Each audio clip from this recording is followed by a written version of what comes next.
Okay, guys, we are live. So for those listening at home, welcome to the Dungeon Musings YouTube channel. My name is Kevin Madison, and I will be your friendly, I guess I'll be your Iron Marshal today. Because you see, today we are kicking off on the road to Numeria. This is going to be one of 5 sessions that we'll be playing leading up to our annual gaming marathon, which will be on the weekend of June 4th to June 6th. And with me today, I guess, are the stars, are part of the stars of the gaming marathon and the Savage Pathfinder Iron Gods experience we'll be going through. The game we're going to be playing today, just before I do introductions here, is I have my crappy printed copy. This is the current version of the Pathfinder for Savage Worlds game put out by Pinnacle Entertainment. At the time of recording, it is still in the Kickstarter reward phase. It's not actually out yet. They've released a PDF of the core book and some other stuff, but not the actual full thing. So the rules you may see here today may change between now and when we actually, when the game actually comes out. I've got links in the description of the video to both the Kickstarter and to the Paizo Iron Gods stuff. So if you want to find out more information about the stuff, you can find it there. We're not promoted by it whatsoever, but if you are interested in jumping on the Kickstarter and this looks cool, that's a way to get in and get it for cheaper than when it comes out in print. What this is basically a reworking of the Savage Worlds rules, the Savage Worlds Adventure Edition, to suit a Pathfinder style or D&D style of experience. So, and the Iron Gods setting is a science fantasy epic that ran over 6 modules of the Iron Gods adventure path. And it is, regular viewers of the channel will know this is one of my favorite of the adventure paths, probably my favorite of all of them. But let me first, that's enough about me. Let me talk about the wonderful players we have joining us and their amazing characters. We'll start off with Dave, our resident armor smith. Not a sky metal armor smith, mind you, but, still pretty impressive. Dave, who are you and who are you playing? I could work that in, maybe. Hey everyone, I'm Dave. I'm playing Mare. She is an android. She's a ranger. And she has a destiny. We don't know what it is. Very nice. So, let me just turn this music down to scooch. There we go. Next up is Carl. Hello, I'm Carl. I'm playing Kate Firemane, who is a dwarven magus. Nice. Next up is Mo. Hi, I'm Morris. I'm playing Clockwork, who is a Rapfolk or a Yoski monk, though he's more of a scrappy, living by the seats of his pants monk. Yeah, most definitely. Traditional one with a sensei and a proper training regime. You know what I'll do, guys? Let me move you over to here, because I've got actually full body shots of your characters so that you can provide proper introductions for these impressive folks here. There's that. There's, of course, he's hiding in the back there. And there we go. All right. Next up is Sean. Hi, I'm Sean. I'm playing an android cleric named Ambrosius Apparatum, and he is curious. He is good-natured, curious about humans, and hoping to spread the good word of this surveyed Bry. Is that how you'd think? Bry, you yeah. Okay. Yeah, Bry is the clockwork goddess. Nice. Yeah. And last but certainly not least is Arlen. Hi, I'm Arlen, and I'm playing Alberic, who is a half-orc paladin of Yomadai, who has the classic, his code of honor and his heroic stuff, but he's also, a bit of an outsider because he's a half-orc, and he's, he's gonna do his best to spread the word of Yomadai, preferably at the end of his mace. Nice. Excellent. So the one of the things that was a couple things I wanted to mention before we dove in that I noticed last night. One is I like how they've made distinctions and between different weapons. One of the complaints we've had in our AD&D campaign is that the battle axes are completely fucking useless because they're just worse than what longswords are. Objectively, they do a nice job of filling out most weapons so that they actually feel different than each other, and there's a reason why you might want to choose one over another one. Your mace, for instance, has got a pretty sweet armor piercing bonus on it. I see that. Yeah. The other thing that I thought, and this is what I noticed last night, that I thought was so good about this conversion, is the economy is the same as in Pathfinder First Edition. So if you look at a Pathfinder First Edition rulebook and you find what the gold cost is and you find what the weight is, that's what it's going to be in Savage Pathfinder. They've actually changed some of the stuff from Pathfinder from Adventure Edition so that it corresponds, and that carries over into magic items as well too, which means that if you have access to, like, say, one of my favorite books, Ultimate Equipment, and you want to use the treasure loot generating system out of here, you can pretty much use it as written, which is very, very, very, very good. Like, that's to basically mean that you can grab any of your Pathfinder stuff, and at least some of the stuff out of there will already make sense. It makes me very, very happy, and I think it definitely plays to the people who are playing. The only thing I would say, though, is that they do need to fix the scimitars, because the scimitars are shittier, more expensive versions of a longsword right now, and what they really should be doing is just adding in that it does a crit dice of 1d10 to reflect the high crit rate out of Pathfinder. So if anyone does want to take, say, paired scimitars, which I think Andrew's character will be doing, that's the house rule we're going to play with, is that it has a high, anything that's got a high crit rate will just adjust the crit hit dice. So anyway, that is, I guess, one thing I'll mention as well. I talked about this before we went live, but all the characters, with the exception of Carl's character, when you make a Savage Pathfinder character as a starting character, you get a free class edge to start with. And you can replace that with a professional edge if you want, or something else if you allow the house rule. Obviously, our keen viewers will note that the races we're playing with, many of these are not going to be in the Savage Core Rules book. The androids and the Yasaki or the rat folk are original creations. I made them up for this, and I will be posting them to the Patreon, to the Dungeon Musings Patreon. So anyone who supports us over there will get the full rules for that as well, as a small token of our gratitude. So, guys, let's talk about where we're playing here. So let me bring you over to... First, let me make sure I got the map clear. I do.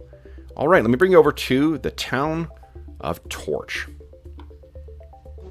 Actually, I can do this. Let's talk about what Torch is. So the place where you guys are going to be starting is a town called Torch. And Torch is so named. Let me bring you over to the illustration here. And I'll give you 3 guesses as to why it's called Torch. So we do have some Iron Gods veteran here as well, too. So this is the view that you have as you approach the town of Torch. Torch is about 100 years old, and it is so named because a little more than 100 years ago, this massive gout of violet plasma just exploded out of the top of this roof. Or top of this kind of heaping mountain. The land of Numeria itself is one of the names it goes by is the Land of Falling Stars, and that's because at some point in the distant past there was an event called the Night of Falling Stars, where things and vehicles or devices fell from the sky. This is a science fantasy setting, replete with all the sort of the usual setting tropes that you would expect from, like, Thundar the Barbarian, where there's ruins and robots and mutants and strange fluids and, ray guns, as well as, barbarians and whatnot. The Kelid barbarians, for instance, who populate Numeria, generally have learned to fear and loathe technology. Unfortunately, that carries over to androids as well. What there is all these strewn ruins out there full of strange materials. They call them sky metals. There's obviously different varieties of it, but there are known to be harder than adamantine. So this stuff is great and tough, but it's incredibly hard to work.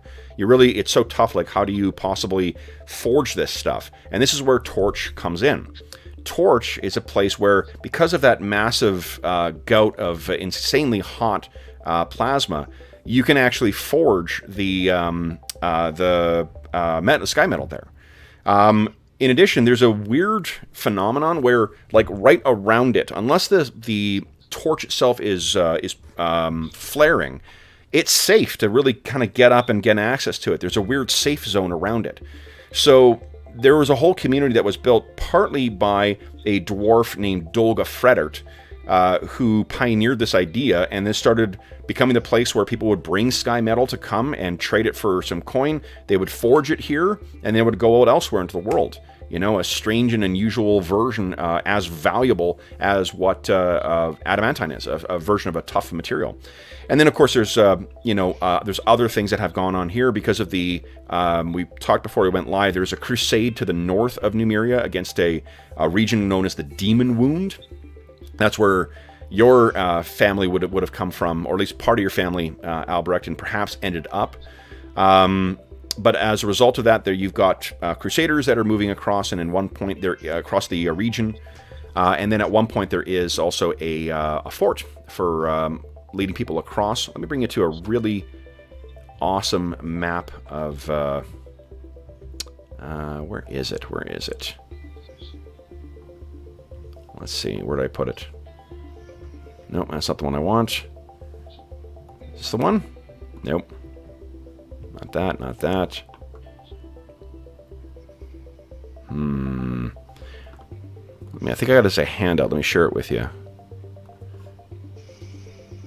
Yes, this is the one I want to share with you guys. Here. Take a look at this. So this is sort of an in-universe map of Numeria. Torch is, of course, kind of located just off to the right, in the center, to the east of the sort of center region there.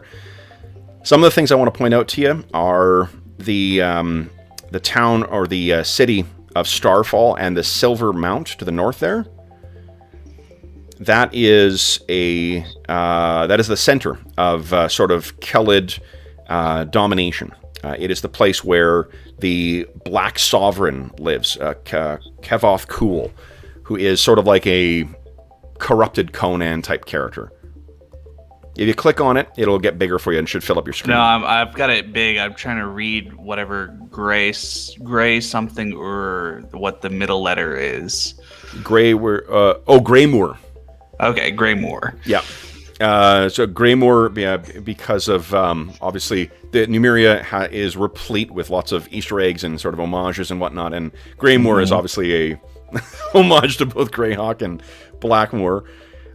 So you can see where Scrapwall is, just south of Greymoor on one of the rivers, the Selwyn River. You can see Scrapwall is where at least two of our heroes have come from.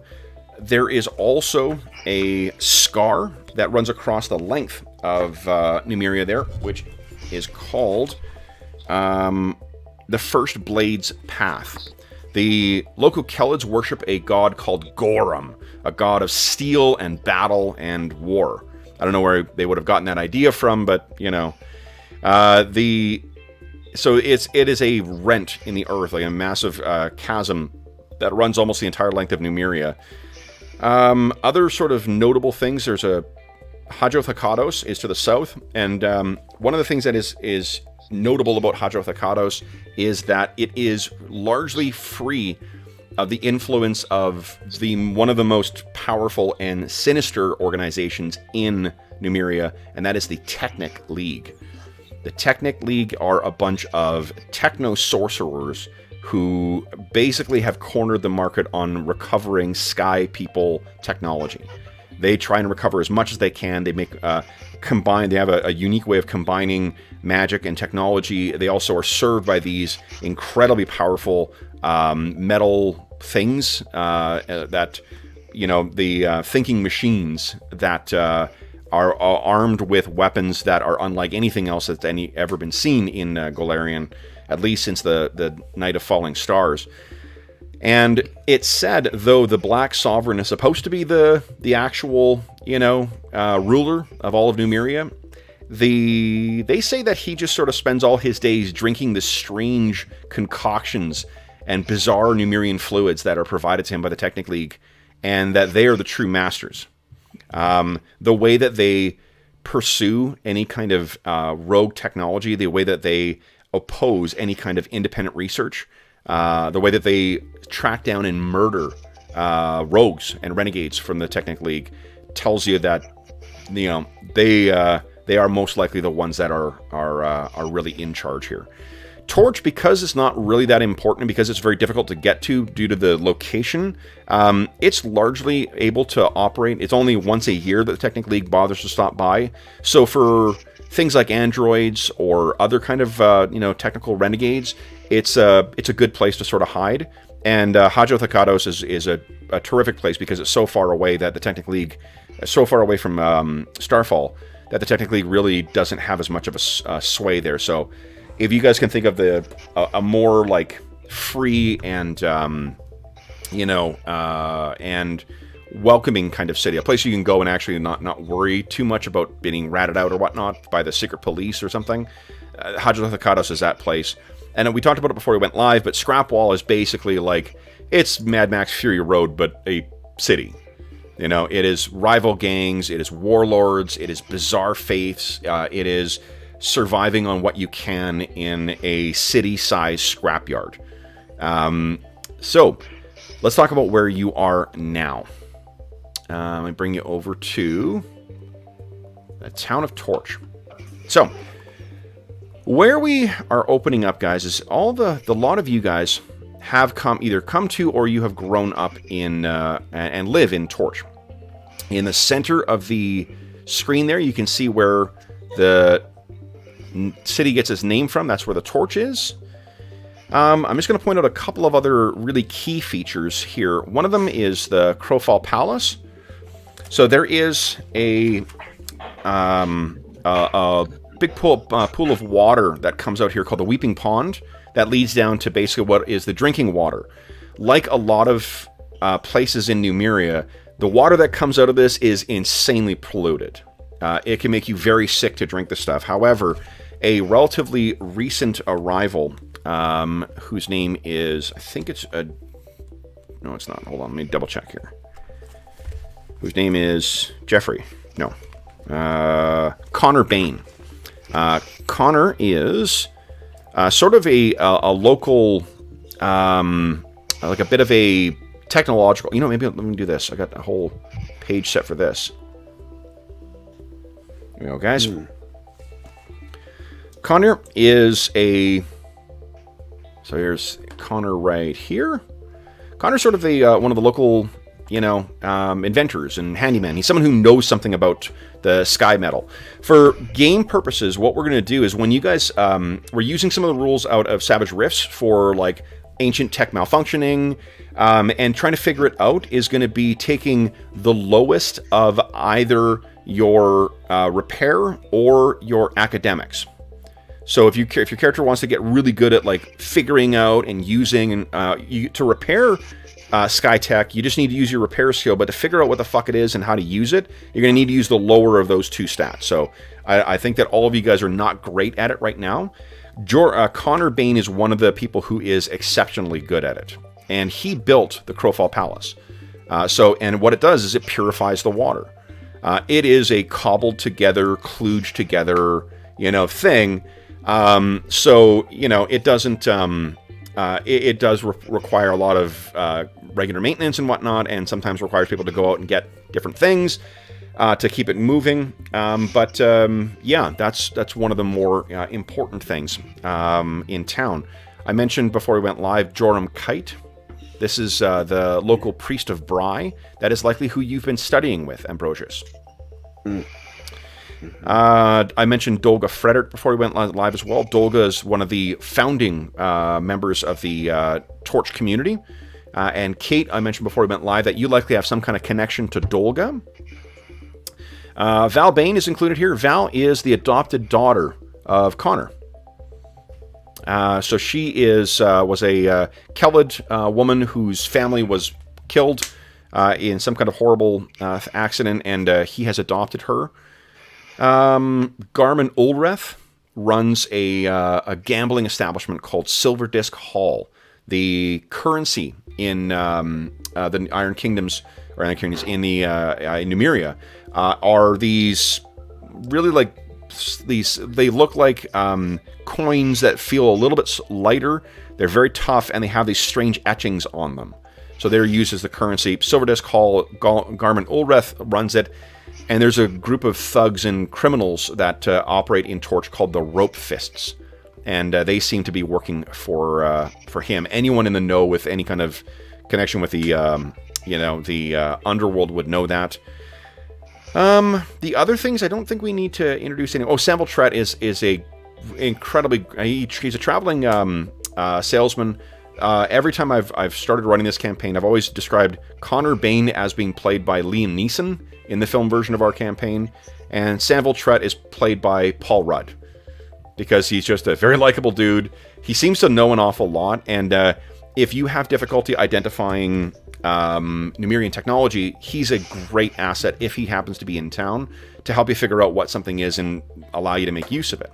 So let's talk about where we're going to first meet our heroes now. I don't want to overwhelm you with information. I just wanted to give you some of the luminaries for the setting.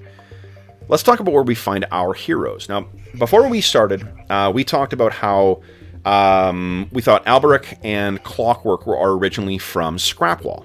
How long do you think you guys have been in Torch? The reasons coming to Torch are possibly you might have come here because it's a good staging ground for relatively safe, kind of ventures out into the Numerian plains. Scrapwall is located in a region called the Sellen Hills. And the Sellen Hills are pretty freaking dangerous if you're wandering around there. Trolls are known to lurk there, all sorts of bizarre mutant creatures that can only be found in Numeria. And and then just angry and pissed off Kellids as well. Not to mention the danger of Scrapwall itself. So coming to the plains where it is the Black Horse tribe that is dominant in this region. Or you may just want to work as a laborer, or find a safer place. Torch would be an idyllic paradise in comparison to Scrapwall. And let's do this, guys. We're gonna do one of the neat things with Savage Worlds or Savage Pathfinders. We've got a downtime thing. So rather than starting off with you guys in the middle of an adventure, let's steal some cards, and then we're going to have you guys do some downtime. So, let's see here. We got Mare on how about I get a fucking thing that'll move it? Kate, you got a 2. Clockwork, you got a 7. And, Ambrosius, if you could change your name of your token as well, too, because I will forget. Oh, those clubs are wonderful in Savage. Yes, they are. All right, so going from... Oh, yeah, you got 2 of them with the clubs. That's right. Okay, so we go in ascending order down and in reverse alphabetical order. So first up will be Ambrosius. So what we're going to be doing now is sort of like... This is the... we're going to approach this not like a film where we're trying to get to the most exciting bit first. We're going to approach this like a Tolkien novel. We're going to get to know our characters, their everyday life and whatnot, and figure out...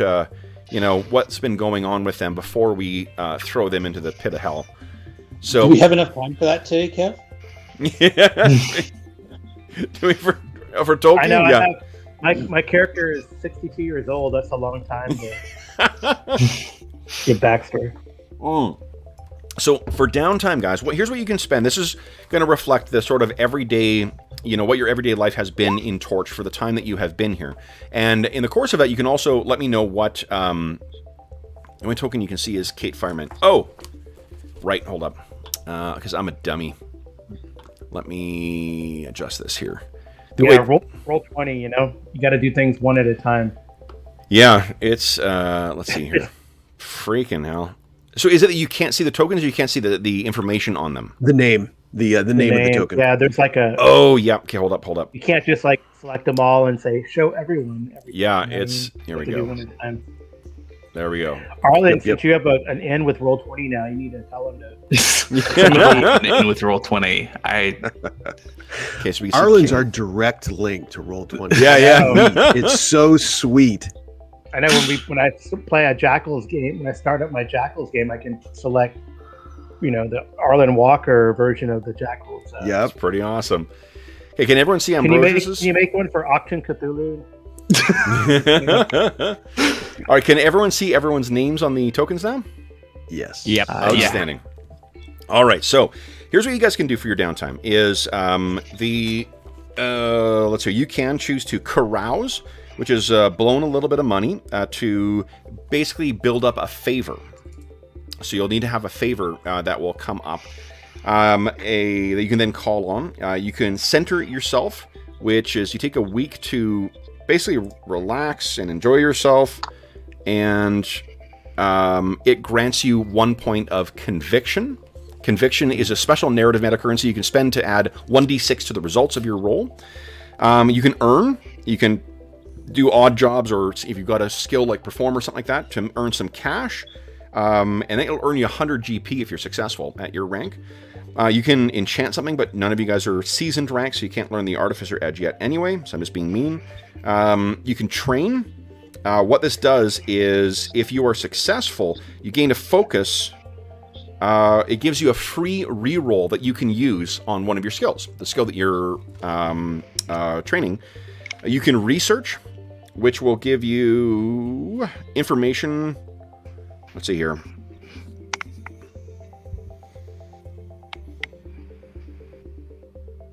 So you can spend your research to developing or learning new powers. This is for the arcane background folks in the group. It allows you to use any spell or miracle from your available powers list or lower for one entire encounter. That's pretty fucking cool. So if you've got, you want to add another power to your list, this would be for Ambrosius and Kate. You can spend your downtime doing research. Once it's used, okay, the spell is cast at -2 penalty, but is otherwise treated like one of your regular powers. And once you use it in that encounter, it can't be used again. That's incredible. One more time, so you can. Basically, what you do is during your downtime, you can take a look at the list of available powers that would be available to your particular arcane background. So, cleric in your case with the knowledge domain, and magus for Kate. You pick one that you don't have right now that's at novice level, or novice tier, because you're only at novice. You get to use that for one encounter at a -2 rating, and then once you use it for that encounter, it's gone. Cool. And then the last one is to rest. If you got grievous injuries, this is a way of getting some of your wounds and whatnot back. It also provides the same benefit as centering. So you also get the what do you call it? The conviction too. So for Ambrosius, now here's one thing though, because Carl is absolutely right. Because we got a club, there's going to be a complication here. So something has come up. First thing is, what will we see Ambrosius doing? The Temple of Bry, such that it is let's see here, is located. Where are you?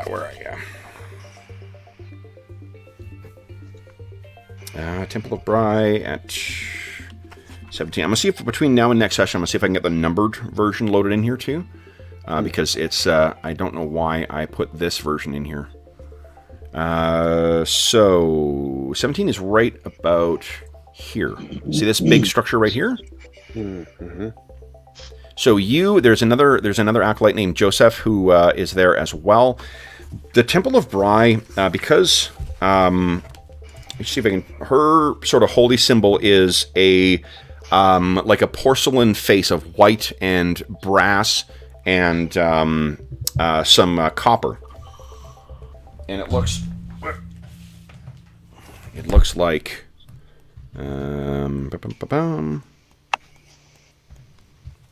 There we go. There's what. Mm-hmm. The worship porcelain and copper, you said? Porcelain and copper and brass. And the temple itself is going to be a mishmash. If you can think of like a steampunk, aficionado's wet dream. There's pipes and there's, cogs and gears and shit everywhere. And that's sort of where, you people come here for if they've got an ailment, if they've torn a tendon or something like that. Or if they just want ministrations for the usual non-magical kind of things that people would go to a church for. You've been part of that for the last couple of years, but there's been a complication now. What do you think that? I guess first off, what is your task that you want to be doing? What's your downtime activity? The power one is intriguing, but I'm going to ease in by going with centering. So his intention is to kind of make the rounds of the town, like greeting people and meeting vendors and saying, "Oh, you know who I'm with," So just trying to ingratiate himself and the goddess into people's minds and how friendly he is, and this kind of thing. So here's one of the interesting things about androids. Androids have difficulty communicating emotion. Yeah. So you have. So this goes poorly, but well, we'll see. So because there's a complication, I do need you to make a check here. Okay. And let's make it a persuasion check. Let's see if anything. Doesn't mean that you are not going to fail at this. Let's see here, and. Ooh, yeah, perfect. Okay. Perfect failure distance. Now, what you could do, you could spend a penny to re-roll that if you want, but it's not. No, I think we're gonna lean into the android trying to be friendly and it not going well. Sure. So I think what happens is that there are a group of you're down near one of the more it's not transient housing, but it's basically like it's a boarding house. So people who are coming and staying and don't want to spring for the money. There's a series of 7 buildings that are sort of all set around a open park, and then people just sort of rent rooms and go out and whatnot. Very bare bones stuff. There is a group of Kelids from a tribe known as the Bloodgars. The Bloodgars are the only Kelid tribe that sort of make their way up and down the Selin River and generally act as fucking pirates. Like they're pretty dangerous customers, but if you talk to them about it, they're constantly like, no, that's the bad ones. That's not us. They're not part of the Bloodgars. No. And you run into a circumstance where maybe you have you've come across some of the Bloodgars, and basically they've taken upon themselves to just harass the shit out of you. They hate androids, and they how do you think that Ambrosius would handle this group of big burly Kelids following them around? And to give you, I did load a moment ago some pictures. I mean, if you guys can picture Conan, you're sort of you've got yourself at at Kelid Barbarian, but I'm having trouble picturing Conan. I might need a reminder. Here we go, guys. Let's do this. Boom. So this is you your want sort me of... to get them like comics, magazines, posters? Well, I happen to have a copy of issue 1 of King Conan that my buddy Dave gave me, sitting right over here. So. Ooh. Nice. Yeah, but is it the Jason Momoa Conan or the Arnold Schwarzenegger? Right, or the Silver Surfer. So what this tells us is that I think that Ambrosius, this is not, you're not going to be able to get your whatever piece you were looking for. Unfortunately, you're not going to be able to get it because of this complication. Mm-hmm. These pricks have taken it upon themselves to make your life a living hell for the duration of this week. What else do you think you've been keeping yourself doing? Like, are you staying in the Temple of Bry, which is probably the case? Yeah, I'd be in the temple. Okay. Yep, just right. It's a natural. I just arrived in town. I don't know if I even really know anybody. It's my no. You've been here for a while. Oh, okay. Yeah. Well, it's my comfort zone, and especially if I'm getting harassed. I mean, I probably also caused some of that complication. They probably, if they gave me trouble, instead of doing the prudent thing to do and like, oh, okay, well, have a nice day. He curiously wondered why they were harassing him, which just pissed them off more. And there you go. Yeah. Okay. So yeah, you just weren't. It's sort of that, like, you're not quite registering. They're getting angry. They're right. Harassing you, and you're just what you're doing to try and pacify them. Total misread. Yeah. And, I'm like, oh, let's talk about it. They're like, what the hell's your problem? This kind of a. Yeah. So this would bring you back to the temple, and I think that Joram would likely pick up that you are... Joram's an old man, you know, he's not going to be around forever, and between yourself and Brother Joseph, you've got more years of experience under your belt. You've got more years devoted towards to Bry. So it's sort of expected that you're going to take over the temple when he, you know, passes on to his great reward. What do you tell Joram as, you know, because he asks you what's happened? Well, I encountered this group of what is their what's their Kelids. I encountered this group of Kelids that had a very enthusiastic response to my greeting, and they're fairly aggressive about it, and I'm trying to make the most of it, but I'm running into trouble. I'm not sure I'm quite communicating well with them. Father, or what would be his honorific? It would be brother, I believe. Brother. Yeah. I'm not sure I'm communicating as well as I could, brother. It's just then, perhaps what the Lady of Gears says, patience and persistence.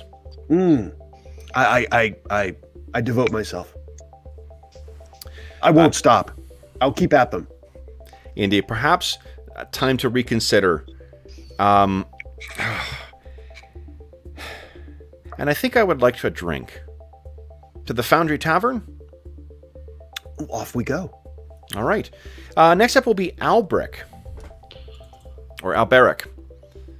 Alberic, what do you think... I guess first off, what downtime activity does Alberic want to pursue?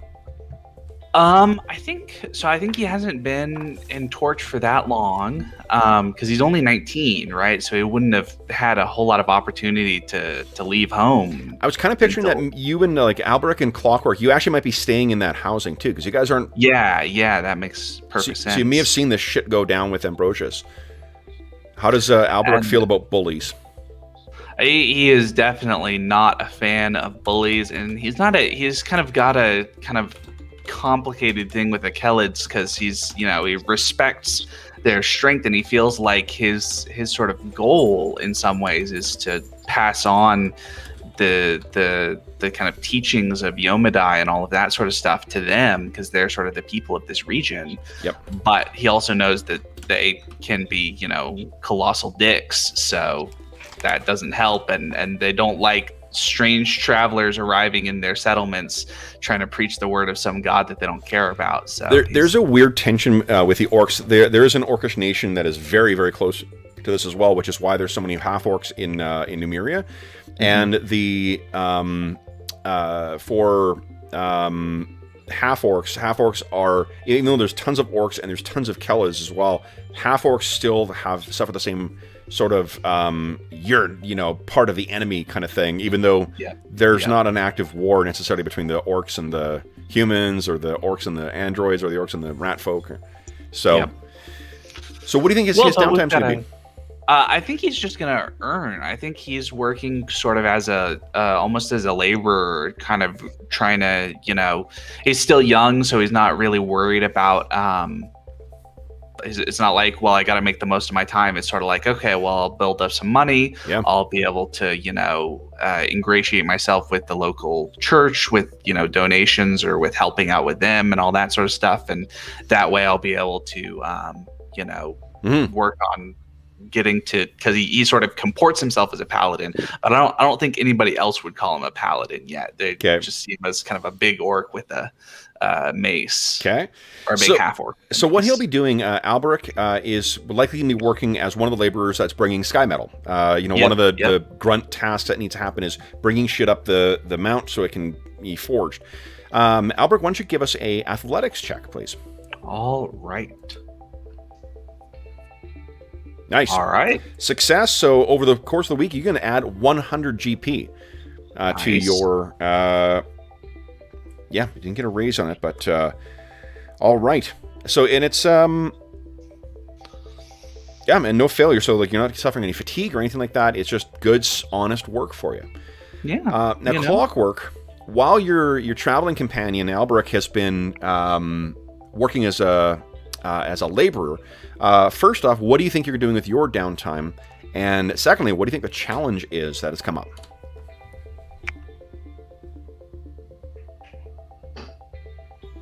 Oh, that's you, bud. Yeah, I think he's probably being. You can see him sort of scampering down an alleyway. He's been trying to pick up something that maybe wasn't technically his, and he's trying to get back to where he's living. I'm kind of assuming. Well, what we want to know is what's his downtime activity. Oh, right, he was attempting to steal stuff. Okay, Okay. so that'll be something- earning with thievery, I think. Earning without the honest work part. Yes.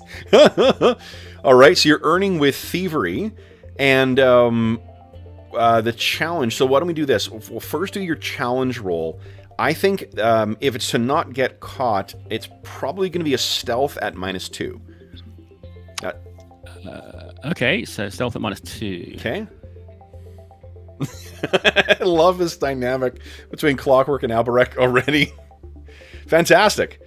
So yeah, we as we're sort of doing the opening montage of meeting all of our heroes, we see like this little furry hand reach inside someone's home and grab something off of their counter. Or possibly off a donut stall in the market or something. Yeah, and you go scampering off. All right, so let's see how well your thievery has treated you. Give us a thievery check. No modifier with this one.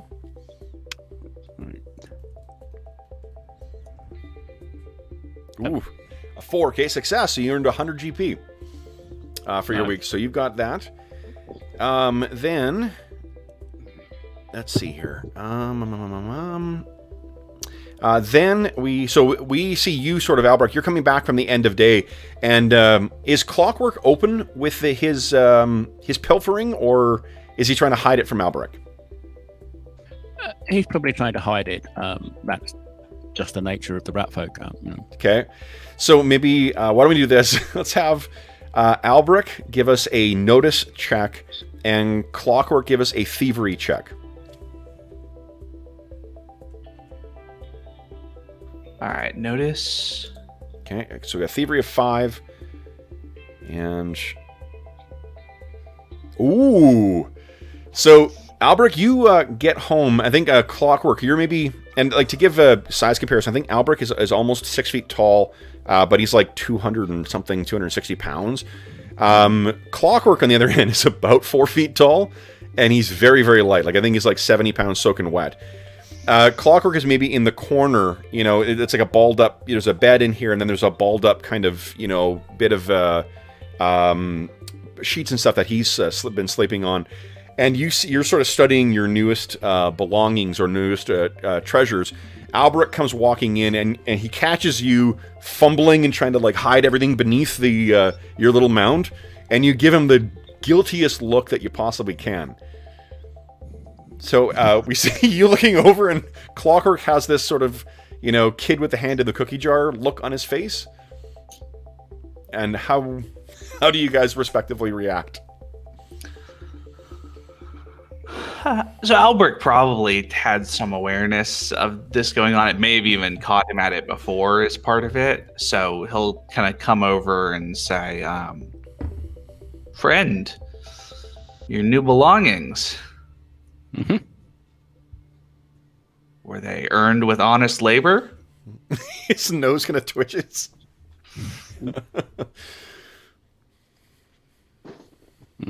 He sort of mutters something about grandmother's rules of acquisition. You know that Yomadai doesn't agree with grandmother's rules of acquisition. Perhaps we should go return these things. Well, they were just lying there without any. Oh, if they were just lying there, I think we can have them lie there again. Hopefully no one has noticed that they're missing. So what I can't remember, does Clockwork have any, how is Clockwork with like persuasion or things like that? He has. Is he a charming little guy, or is he... He's got D6, but he doesn't have any... That's not, I mean, that's trained in it, so... Yeah. Why don't you give us a persuasion check? Yeah, I'll try and persuade him. I mean, androids don't really understand sort of culture. Well, he's not. You're talking to a half orc, so. Oh, sorry. So what I was thinking is that like one way of presenting it may have been to say like, is this not really going to cause us more problems if I return this stuff? But it does not sound very convincing. It seems like, unless Clockwork wants to spend a Benny. No, I think I'll let it go. Okay. So what does Alberic think of that? Yeah, so Alberic was thinking that if Clockwork is so sneaky that he can pilfer these items, he'll just be sneaky enough to put them back. And that's his kind of plan. Okay. That he's going to tell Clockwork, yeah, exactly that. If you're sneaky enough to get these items without being noticed, I think you can be sneaky enough to put them back without being noticed. Here's what we see, is we first see, this little rat hand putting things back. So he's put back a bunch of the things that we just saw him steal. However, he has also stolen stuff from the same places that wasn't the stuff he returned. Yep. So he has honored the letter of the law, but not the spirit whatsoever. I put everything back just as you said. That way he can still enjoy his 100 GP that he earned. All right. Next up is Mare. So one of the things we talked about before we went live was that I thought, and Dave, you can feel free to reject this if you like, but I thought that Mare might want to work with, there's a guy named Ivan Lesky, who is a half-elf ranger who retired in Torch after he fell in love with a Kelid woman named Annika. And they, her tribe had been wiped out by hill giants, and as happens, and they buy and sell horses. So they do a lot of deals with trade caravans, and they take care of like pack animals and things like that. I thought you might be sort of a kind of a stringer, working with them. What do you think? Yep. I think she could definitely be rustling horses and such. Okay. So what does Mare want to do with her downtime? I couldn't find any actual coin on her sheet or anything like that, so I don't know if she has the ability to carouse. If you do not have, carouse, yeah, like so your starting coin will be under money. They don't have it set as GP on the character sheets because... Okay, so that 10 there? Yeah, whatever the number is for your money, that is in gold coins, not in, any other currency. Or silver discs. Or silver discs, correct, yes. You get a Benny for that, Arlen, that's awesome. What does a week of carousing cost? A week of carousing would cost 50 gold. I don't have 50, so I will work then. You're going to work? All right. So what do you think you'll be working as? You're trying to, that's going to like keep, maybe one of the horses got out? Yes, I believe that's what I'm doing. This is Dave role-playing an android, not Dave being drugged. He's heavily medicated. Would you give us a survival check then? I think that sounds like, is that the correct skill you were thinking of, Dave? Yes. Okay, go ahead. My survival skills are efficient. That is successful. So you gain 100 GP from your working. And one of the things that you've, a little tidbit of news that you've heard of, Mare, is that apparently someone is coming in. There's a black horse who's in town. One of the Kelid, again, the Kelid tribes that sort of dominate the region here. And there's apparently there's been a sighting of a new ruin. Someone claims to have stumbled across some new ruins in the northeast, far along Blade's Edge Path. So that's the man that I'm working for. Say again? I mentioned that to the man that I'm working for. Oh no, they mentioned it to you actually. Oh, they mentioned it to me. Yeah, as you're checking in the like bringing the horseback or whatever you were doing, they mentioned like, oh geez, did you hear about that? And then finally, Kate. So Kate, tell us about? First off, what is your downtime activity, and tell us what you've been up to in Torch. I'll lead up to my downtime activity, but I'm going to say Kate is relatively new into town, and she comes from the Five Kings region. There's actually a city called Tar. For a good reason, I want all of you guys to be from here. Oh, but she's established here. You said that she was related to. So she's been here for a short time in Dwarven terms, maybe it's several years, right? Okay, yeah, absolutely. But she's been trying to petition her second cousin by marriage, Dolga Frederick, to learn about this forgery and the arcane secrets of the sky metal using this torch. Okay. So she doesn't have any repair yet, but I guess that would be my first advance. So her downtime is to try to learn these secrets. Sure. If she has she's read about it. Yeah. She read about it, back home. Yep. But she's never seen it. So let's do this. So, like, narratively, that's definitely what you guys are all going to get an advance at the end of the session. So you can use that to actually obtain a point in repair. Let's see about earnings for this then. So why don't you give us an untrained check?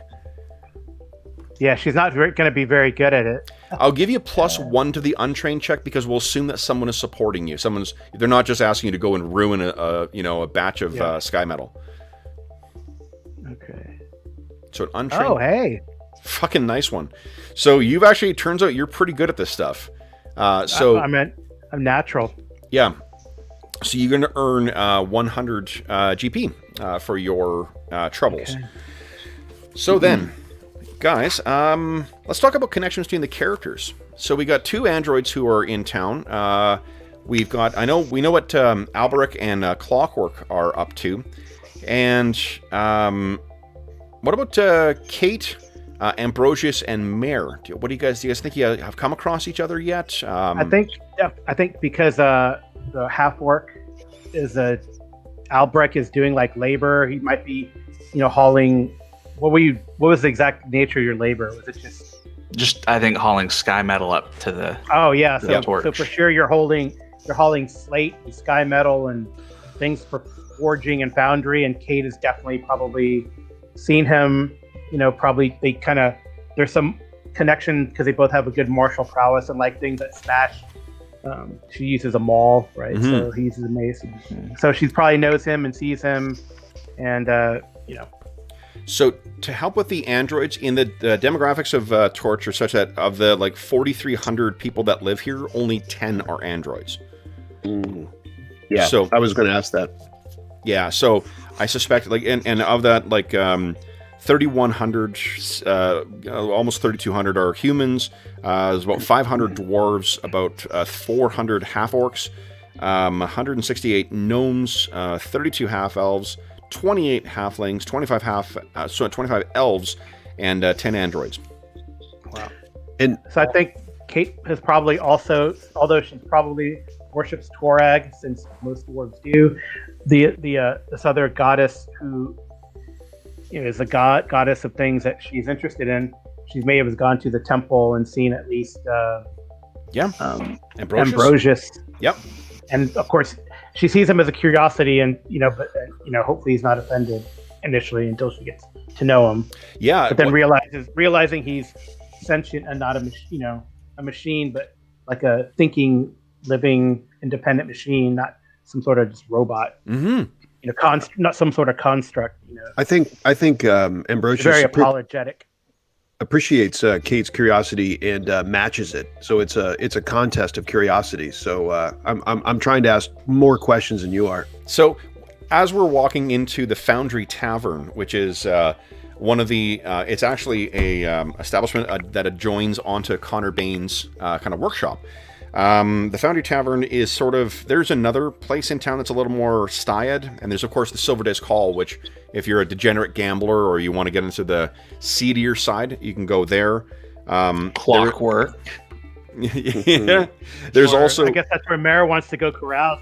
Yeah. Can't pay the entry fee yet. There you go. There's what's it called? What's the buy-in? He can't pay they can't pay the buy-in yet. Mm-hmm. There's the Merry Maid, which is the local bordello. There's the Copper Coin, which is another sort of more of a rough and tumble one. But the most interesting place for the adventuring sorts is the Foundry Tavern. What was the bordello called again? The Merry Maid, and it's actually Marry. There are many, whatever the blaster, rifle equivalent of a shotgun wedding is. I am assuming that many of those came out of the Merry Maid due to unplanned pregnancies. Mm-hmm. Foundry Tavern is always packed, and it's always like the people who are interested in sort of the wonders that can be found out in here, the bizarre technological discoveries, the strange creatures that are found. Because not only is Numeria, has a completely different ecosystem from almost anywhere else in Golarion, because of the creatures that fell, they've also been changed. The Numerian fluids not only can give some benefits and whatnot, they can dramatically mutate and change creatures as well. So it's not unusual to find whole tribes of orcs, say, that have, one arm, or like one tiny arm and one big arm, or have no eyes, or have, chitinous features. Humans and Kellas as well. So that's sort of the place. I think that of the lot of you, whatever your reasons were for coming to Torch, am I correct in thinking that that's probably the place that would be of most interest to you guys? Yep. The tavern? Mm-hmm. Yeah, the Foundry Tavern. So this is where you get where we pick up, I think, with Kate and Ambrosius already having a connection there. We'll see, like, Ambrosius, you're sitting with Joram, and Joram maybe goes up to go and speak to someone else, and then Kate walks in, and you're like, oh, hey, and Kate will come and join you. Albrecht and Clockwork, you guys will then join them as well, and maybe Kate, you see Albrecht coming in, and he's kind of looking for he's doing that thing that half-orcs do, like first to see if there's any other half-orcs in here, and you find a very cosmopolitan crowd in the Foundry Tavern. So, and then you of course see this, fiery-haired, even though she's short, this fiery-haired dwarf definitely stands out. What's Kate's personality like? She probably is a bit loud, especially after a few, not like angry drunk, but kind of loud after a few. But and it's more questions and come over here, join us. So and then, let me ask you this: when you hear Brooke, she asked him the same question. She probably asked him 3 times. Yeah. Can't quite remember. When Kate hears about the bullying that Ambrosius has been taking from these Kellids, what's her reaction? We need to do something about that, Ambrosius. So how many were there? How many are there again? Can you tell me? So I think what happens is, to marry these two scenes, Albrecht, you've walked in with Clockwork, and maybe Clockwork is sort of looking at someone's purse, and you sort of grab him and like, no, over here. And then you hear the sound of someone hit the table. You're like, what? And you look over, and then you see Kate sitting there with Ambrosius. There's a couple extra seats at their table. So, that might be a good way to keep that's not enthusiasm, Ambrosius. That's bullying straight out. Oh, should we ask more questions of them then and find out more about it? Now, what Dave, about how they were abused as children? Now they're taking it out on you, a scholar? This is ridiculous. Oh, perhaps. Mayor, what do you think, David? What do you think Mayor's connection is with everybody here? Well, I believe she has been recently reset, and so she doesn't have any sort of real directive, and so she talks to people. Like every night she comes here and she talks to different people, and she asks some questions to try and find out what they do and where they're from and things like that. She's trying to parse out what her role in the world is. Yeah. Well, as the only 2 redheads in town, we should stick together. Yes. Well, and that's because Ambrosius, again, like there's not many androids in town. It totally makes sense that Kate would be the type, from the way you're describing her, to be like, come on, join us. So maybe this is become sort of a routine. Maybe Albrecht and Clockwork, do you think this is the first time you guys have joined the others for drinks, or is this sort of kind of becoming the usual after work crowd now? Yeah, I think so. This is the sort of tech adjacent sort of bar, isn't it? Yep. Oh yeah, definitely, because Clockwork would be very curious about all sorts of things. Okay. Technical, clockworky, and it's a bit atypical for a monk, but that's his sort of monk shading into thief. That's Well, this is one of the neat things I think that that is interesting about Savage Pathfinder is because the character advancement is there's a couple things that are decoupled from Pathfinder or D&D assumptions. Things like armor restrictions are definitely baked into the class edges, which is cool, but the restrictions for weapons are not. If you want to play a wizard who carries a great weapon, you're probably going to have penalties mechanically because your strength is probably shit, so you're not going to do much more damage with it than you would with something else, and it's going to weigh a ton. It'll take up a bunch of your inventory. But if you jacked up your, if you spend a bunch of advancements and jacked up your wizard, sure, fucking do it. And a lot of the edges are like that too. So I like that they capture the spirit of what the class system is supposed to do, give you iconic kind of, places where your character can shine that others don't, but it doesn't necessarily restrict you. It doesn't come with the same type of structures that go with that in, in the class-based games. Cool. So, is the language Androphin, is that spoken by all androids? No, and Androphin is a language that they all know. It is a strange language that you find written on some of the artifacts of the Sky People. Gotcha. Yeah. So it's kind of ancient and eclectic, kind of esoteric. Yeah, and it's one. I'm trying to think. It's not even like Latin. It would be like I think Sanskrit. Sanskrit's written, not spoken, right? Where it's like it's a written language and you can recognize stuff like the silver discs all have a little bit of Androphin written on it. You guys would be able to read that, but it's more sort of a memory. It's something that is hardwired into you, as it were, as opposed to something you've studied and learned. When you reboot, you just know it. Okay, but it's not spoken. No. If you guys are curious, on your journal tab, that's where I put all your languages. Yep. So, and in for those listening at home, Savage Pathfinder, you start with your base languages from your race, and then you also get to add a number of languages equal to your half of your smarts dice. And who speaks Hallett? What is that from? Hallett is the Kelwood language. Ah, okay. And Undercommon is more of a class? No, Undercommon is something spoken by those living beneath the earth. So okay. A lot of there's a lot of Skulks, Dwergar. They're not called Swift-Neblin, but Deep Gnomes. Those type of things often speak Undercommon as well. It's sort of the trade tongue for the region below. There is a specific name. I do speak Orcish. If I just noticed that. Yeah.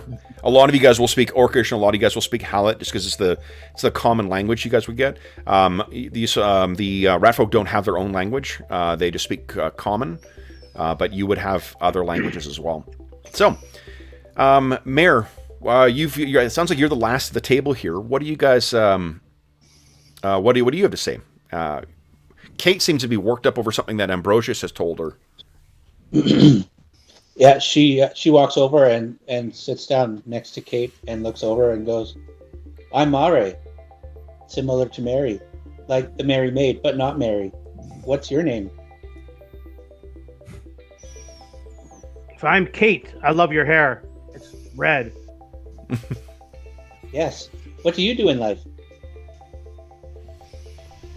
Well, right now, I do many things, but right now, we're thinking about asking some questions of these bullies that try to, I don't know, did they try to take you apart? Ambrosius? They were aggressively interacting with me. It was quite interesting. I felt that I may have misread the situation, but I am learning. I want to know more. I appreciate your help. I'm all for questioning them, but of course, at the end of a fist or flat end of a hammer. Oh, good. You think that will help? I'm all for it. Let's do this, guys. It might help them to talk that more. Or not. Will this contribute to fulfilling your destiny? Me or Ambrosius? Brother Ambrosius, I guess. Either of you. What is your destiny? I haven't thought that far ahead. Well, it's what the goddess wants, of course, Mare. Or the god. Okay. Oh, in my case, it's the goddess of invention. In my case, it's the god of the forge. Ah, I'll assist with your destiny if you're okay with it. yes, Mari, come by the temple sometime. We'll discuss it. It'll be fun. So, Alberic and Clockwork, what are you guys, while these this trio is kind of involved in the conversation, what are you guys doing?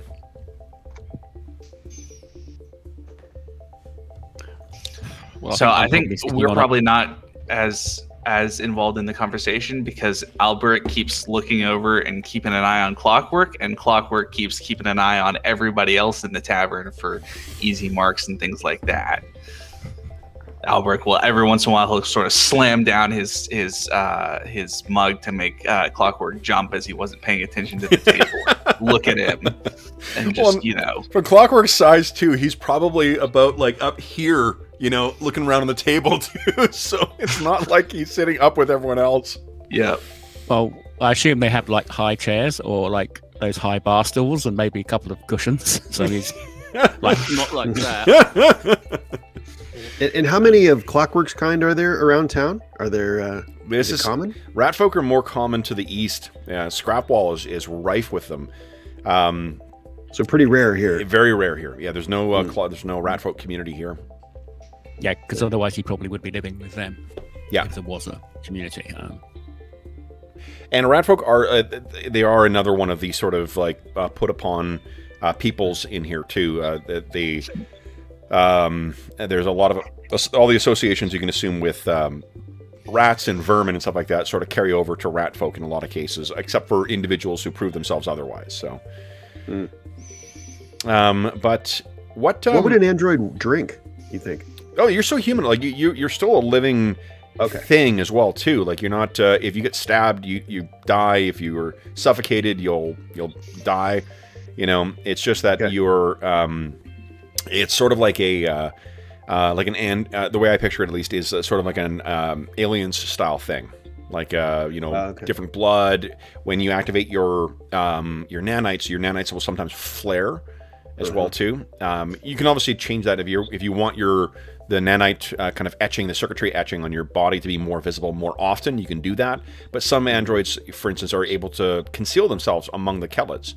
And they'll live their life, and only when it becomes evident that they're not really aging, that they sort of have to pass on or move on. But we eat and drink just like everyone else. Absolutely. Okay. Yep. And can starve. And so I think it's around this time is when someone walks up to you guys, and Clockwork. This is someone you've come to know here too. This fellow's name is it's Sandor Tret, I believe. Let me see if I got a. Yeah, I've got... Where's old Sandor? Sandville, not Sandor. Sandville Tret. This is what Sandville looks like. Oh, not Sandville. I'm thinking of someone else. Hold on. Okay. What is this guy's name? I do here. I've got one handout for you as well, which is the NPCs of Torch. Where did I put it? Here we go. Torch NPCs. Would this be a good time for me to interject to the group that there's a new discovery recently? Have you heard of the new temple to the northeast? It would be ruins, actually, not a temple. Oh, ruins? Mm-hmm. Ruins. Ruins is interesting. Oh, Geralt Sonder, that's his name. Sorry, guys. So, Geralt, yeah, you mentioned that, and do I have I don't have a illustration for Geralt yet. I'll do that.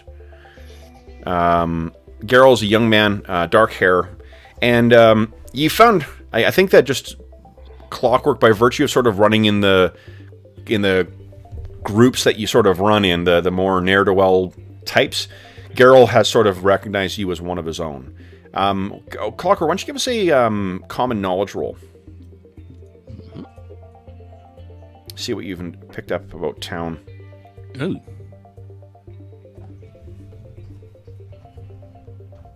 Two. Okay. So he gives intimations, and he's got contacts with like bigger, more important people in town. You don't know who they are yet. So like the thing I mentioned about the rope fists in town, you don't really know about that yet. But he comes over and he says, sorry, I overheard. And, you know what? Let's have Ambrosius and Mare and Kate. You guys can make common knowledge rolls as well. See what you know about good old Geralt. Oh, I know a lot. You know a lot about him. Oh, so, maybe. Yeah, so does Mare. Wow. So, what you would know, guys, Geralt is sort of he's a schemer. He wants to be sort of like a wheeler and dealer in town, but he's got no connections with Silverdisk Hall whatsoever, which means his likelihood of becoming sort of a successful sort of smuggler or whatever in town is going to be very unlikely. But he's a nice guy. Like, he does it to support his family. He does seem to have a pretty good finger on the pulse of things. Kate, I think you've got to know this guy quite well. Same thing with Mare. You guys both got raises. How do you guys think you would have fallen in with this guy? One of the things he may have mentioned to you, things that would be of interest, is ways of making money. So this whole thing about finding about the this ruin that was uncovered, that may be of particular importance for him. And he may be, Mare, since you're out looking for horses and stuff like that, he may have followed up with you and been like, hey, what did you see? What did you hear? I know very little, but I'm curious. I'd like to know more. I will ask other people when I talk to them. Do so. Every night, Do so. when I'm in the tavern. Yeah. And what about Kate? How do you think Kate would have... the role doesn't necessarily mean that she likes this guy, but she definitely has gotten to know him fairly well. Well, he probably tries regular to try to... You said that my cousin, aunt, she's kind of has like a business, right? Or she does... And she's on the town council. Yeah, so he occasionally comes to give her his latest, greatest, and she's warned me about him, but she also says he's harmless, and like the things that you said. Yeah. So, we just see him a lot, and, so Kate's like rolls her eyes, and yeah, she goes, so what's your next great plan there? Well, did you, so he sort of invites himself down at the table, and he leans in. If you sit at the table, there's like a fee around. Everyone's been doing that. There's a fee? Give us... I haven't paid fees. If you have red hair today, if you have red hair, it's an exception. Do I need to pay my fee now? No. Give us it's red hair day. A persuasion check, Kate, and let's oppose it with notice from Mare. I'll give you -1 to your notice because of your android, weirdness. Oh, not bad. A 6, pretty good. I'm doing a -1 to my notice. Yeah, -1 to your notice, please. You don't remember that being said, but that sounds... She's giving you no reason to distrust her. What do you think, Kate? What? Or Mare, sorry. Oh, yeah, sorry. So, she's trying to persuade me that I have to buy? She's like, no, you don't have to buy. She's trying to get Geralt to buy you guys around. Oh, then, okay, that's fine. Okay. It's red hair day. Geralt, let's see how... he's not... what do you call it? His eyes kind of narrow. I rolled a 7 on mine. Yeah. So his eyes kind of narrow, and he says, I knew I liked you. And he sits down, ignores you completely, and leans in. He says, did Mare tell you about the ruins? She was about to tell us, and then you interrupted. Then that should cost a drink. Then interruption. You have strange taxes, lady. I still like you, but listen, what? And he's kind of so someone let a dog in the room. Hi, Anna. Calm down, Clockwork. Calm down. What he says is that there's these. He actually spoke to the Black Horse guy who saw this thing, and he got detailed directions for this. You got this. I got this. So you're gonna take us there? No. But, and he turns and points at Mare, she could. I could. And what's your cut in My this cut? latest of your get rich quick schemes? But this is... He looks at you as if like you was wounded, but then goes right back into his charming bullshit. But this is... it will be a mere finder's fee. 10% of what you bring back. And then I'll give you the full instructions for where to find this. 5%. She looks at you and says, No. You can take 5% if you want. 10%. No, we take 95, and you take 5. So let's do this. Hold on. Doesn't that sound like better math, brother, Ambrosius? Well, hold on. Let's see how your character is able to handle this. I don't think you've got anything in... No. Yeah. And let's see here. I mean, she's just loud and, brash right now, so... Oh, totally. And I mean, the... you guys, who knows how long you guys have been sitting in here before he pushed himself in on you. Mm-hmm. Let's have... I think it's an unskilled check that I need from you, Kate. Okay. And it'll be against his... let's see. I did get a... Oh, that's weird. I got a... Okay. How's that possible? Oh, there's a double plus. Minuses. You don't have to put in a plus when you're adding a bonus. Yeah. That's I don't know why I didn't add a bonus. I must accidentally. Yeah, it must have added automatically because it did a ++0, which made it all break. But you got a 4 on the better one, and a -1 on the worst one. Yeah, 4. So 4 is a success. Yeah, let me see what how he does. It is. Where's my skill list here? What skill is this? This is. Isn't there like a bargain skill? Yeah, I don't know if there is in Savage Pathfinder though. Let me see. What's the other skill I made on unskilled? That was pretty good. That was your repair. Remember, repair. That was your downtime stuff. Yeah. Okay. So there actually isn't one. Bargain, right? Bargain. I don't see bargain on the list. Though. Bargain's not in Savage Pathfinder. So persuasion then? Yeah, it'd be persuasion, I think. Then it'd be a 6. A 6, okay. Persuasion. So let me check. Persuasion at D4. Sure, let me check his persuasion. He's not a wild card, so I got a nat 1. So he's sort of like his shoulders slumped down. He says, "You're not going to budge on this. You're people. You're like a stone. Fine, 5%. 5% of everything you bring back." Sure. What do you say? Only because my aunt says you're harmless. And he's trying to decide if he thinks that's a compliment or not. And what do the rest of you guys have to say? Oh, that was well done. Ambrosius says, sort of just in front of everyone, just kind of a little bit awkwardly because he's discussing something that just happened in front of everyone that did it. Oh, yeah. That was well done, Kate. Now hold on. What are Ambrosius's hindrances? So one of the ways that Savage Worlds definitely differs from D&D is that you've got some really good shorthands for how to roleplay your character based on your hindrances. Curious. So here's the thing. Mm-hmm. What? God of Invention, Numerian Ruin, and one very curious android. Yeah, no, he's very interested. He's curious in gadgets and humans.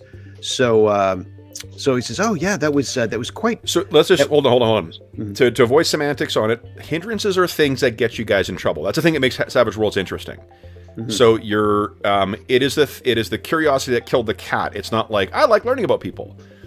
Your hindrances are the things that cause you problems that get you into adventures and get you into stories. That's the reason that your hindrances are really there. They're not there because they the game designers are masochists. They're there to give for like story prompts for the reasons why your characters might get into trouble. Yeah. So Carl, go ahead. I thought Sean was going to say something, but Kate in her mind, Kate's going to do this anyway because she knows that this guy, he's a con man, but he tries to, the money he makes, he doesn't like. he's helping his family. So Yeah. I think that falls into her heroic nature, but she can still, mess with him. Okay. And she might bring a nice trinket to like one of his kids. Well, Top of the 5%. it's a way that like some people can make massive, like even if all you find is a bunch of sky metal you can bring back, it could be a sweet haul just for that. Right. And God forbid and I have a vow to protect Torch. So yeah. Yeah. Well, so here's That one helps thing Torch. that Ambrosius does need to be, that will be of context. You'll note that one of your hindrances is an enemy. Mm-hmm. Who is your enemy?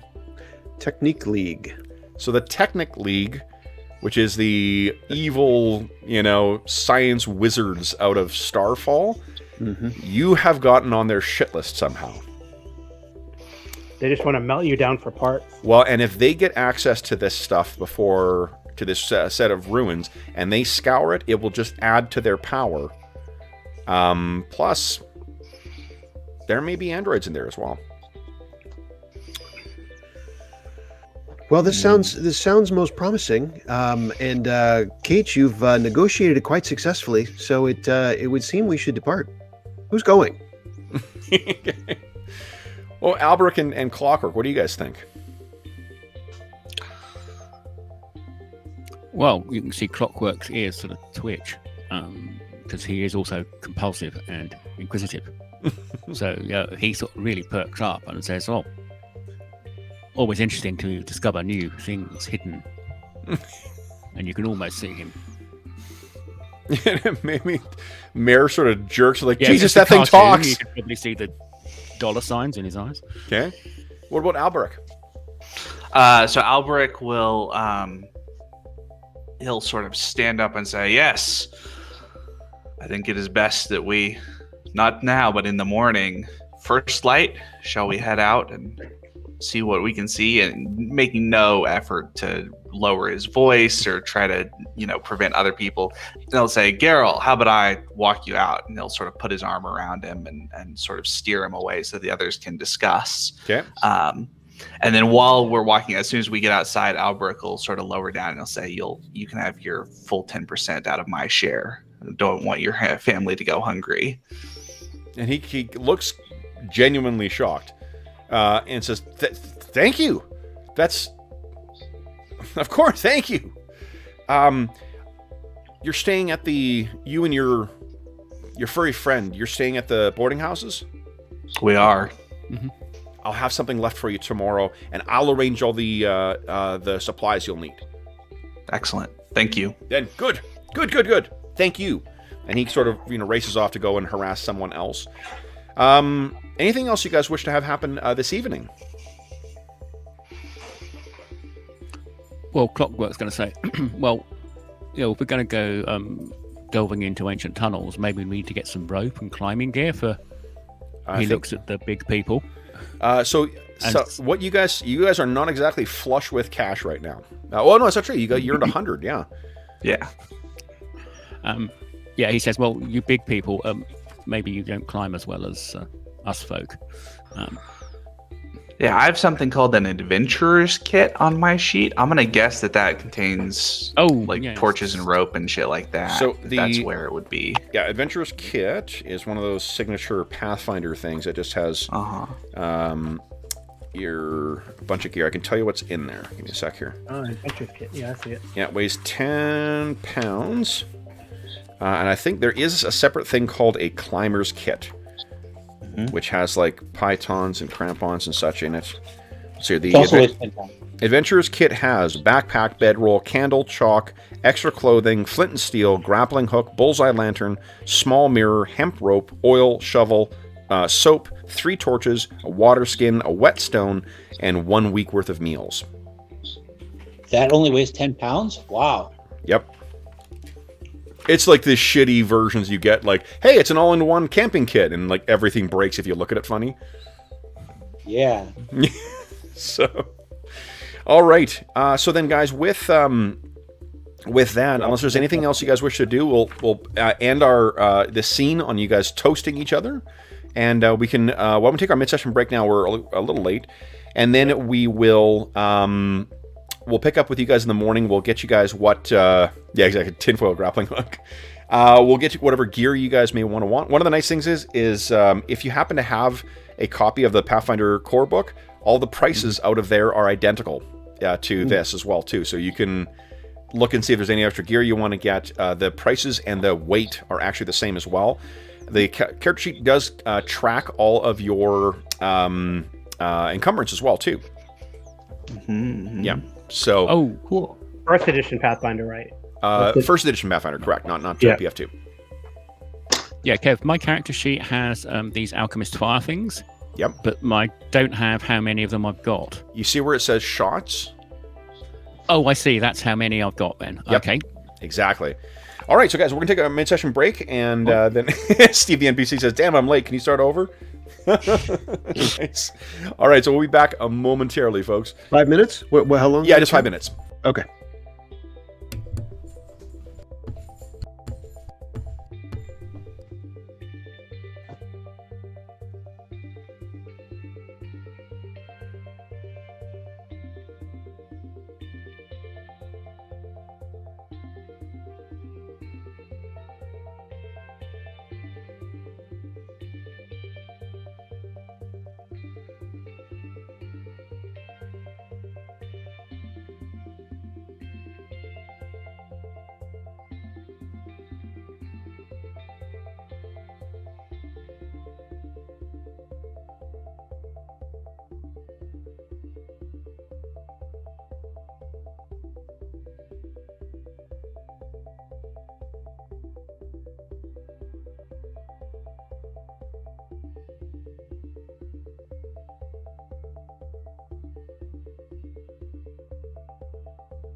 Alrighty. Okay, so let's check my chat here, guys.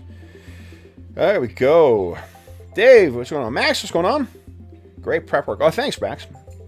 I'm excited to see Savage Pathfinder. Already missed Deadlands. Well, we'll be back to Deadlands eventually. Just for the next month and change, we'll be in Savage Pathfinder. Fine afternoon, Crumb. Afternoon. Excellent. Crumb says, blue steel look. Thanks, Dick. Whoa, Steve. Can you start over? Nice. Alrighty. So, I hope everyone is having a great start to the weekend. And, yeah, we'll be heading out. Let me grab the book I need.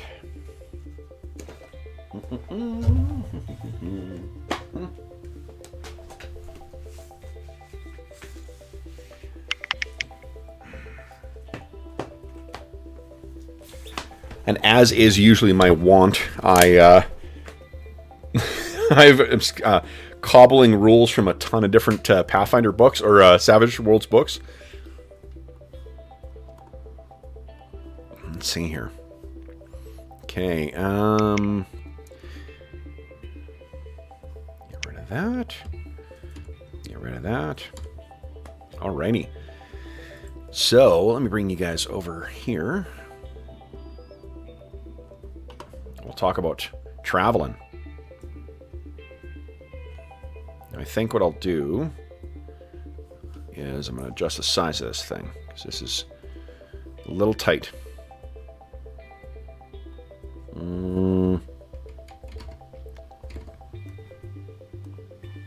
Okay. Let me reposition the sucker. And can I resize? Oh, yeah, look at that. Great. Okay. So, this is, of course, Numeria.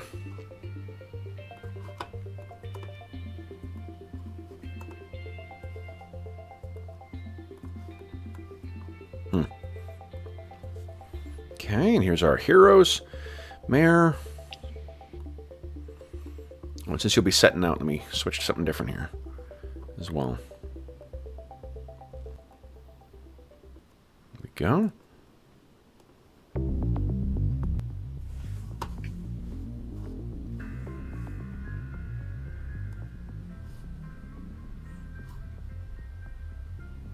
Not quite right. How about this?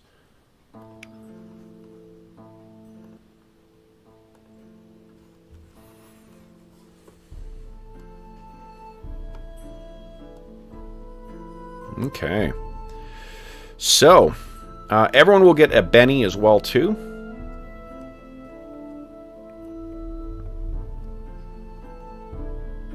Can you exceed the 3 that you originally had? You can, yeah. All right, and let's talk about your traveling here. I know it's Goddess Bree, but what's the name of my cult? What is there a name of it? It's just the Church of Bry. Okay, very good. And actually, I'll send you. There's a great one of the neat things they do in the Pathfinder Adventure Paths is they always include like new monsters, a little bit of setting info and stuff like that. And in one of them is all about the Church of Bry. Oh, that'd be great. Yeah. There's one about androids as well too, and I'll send that to you guys as well. I would love that. It's got great stuff. Yep. I was thinking before we had our adventure hook, and then definitely after we have our adventure hook, that I don't have any head armor right now. It might be useful to buy a chainmail coif or something. Of course, yeah. So that will with be my earnings. Oh, hold on, are you saying that I can't make a called shot on your noggin? Well, anymore? that's kind of what I was thinking. Is that the called shot to the head is not that big a penalty for something real nasty. And, okay, so if you want a let's see here, a chain hood or a scale helm would cost you 50 GP. Okay. And it'll add 3 to your weight. So if you can add it right at the bottom, you should be able to add to your armor. 3 armor, 3. Yep. And it goes on my head, and it is a chain coif. Nice. Anybody else want to buy anything? If you want to buy, so healing potions in Savage Pathfinder, you drink it, you get 1 wound back. You can buy them for $50 in town, or 50 gold, 50 silver discs. Can't afford it. Too rich for my blood. Yep. But I got one. I've got one, but I can't afford another one. Okay. What about to anyone else? Anything you want to do before you set out? Or we talk about the journey? So I think I might get a healing potion too with my earnings, since it seems like it might be useful for somebody to have one. Most definitely. At least one of you guys has a healing. What do you call it? Has a healing power as well. Oh, well, that's good. Yeah. I've got a healing skill at a D4 though. Yeah, so let's talk about what. Yeah, D4 is not terrific, but it's not nothing though. Even because remember with your characters, you're always also rolling a D6 for your wild dice. So you've always got at least more than 50% chance of succeeding when you got at least a D4 in a skill. The way that you use healing, so there's sort of a magic hour that you need after injury when you can be healed. So your healing skill needs to be used within an hour. But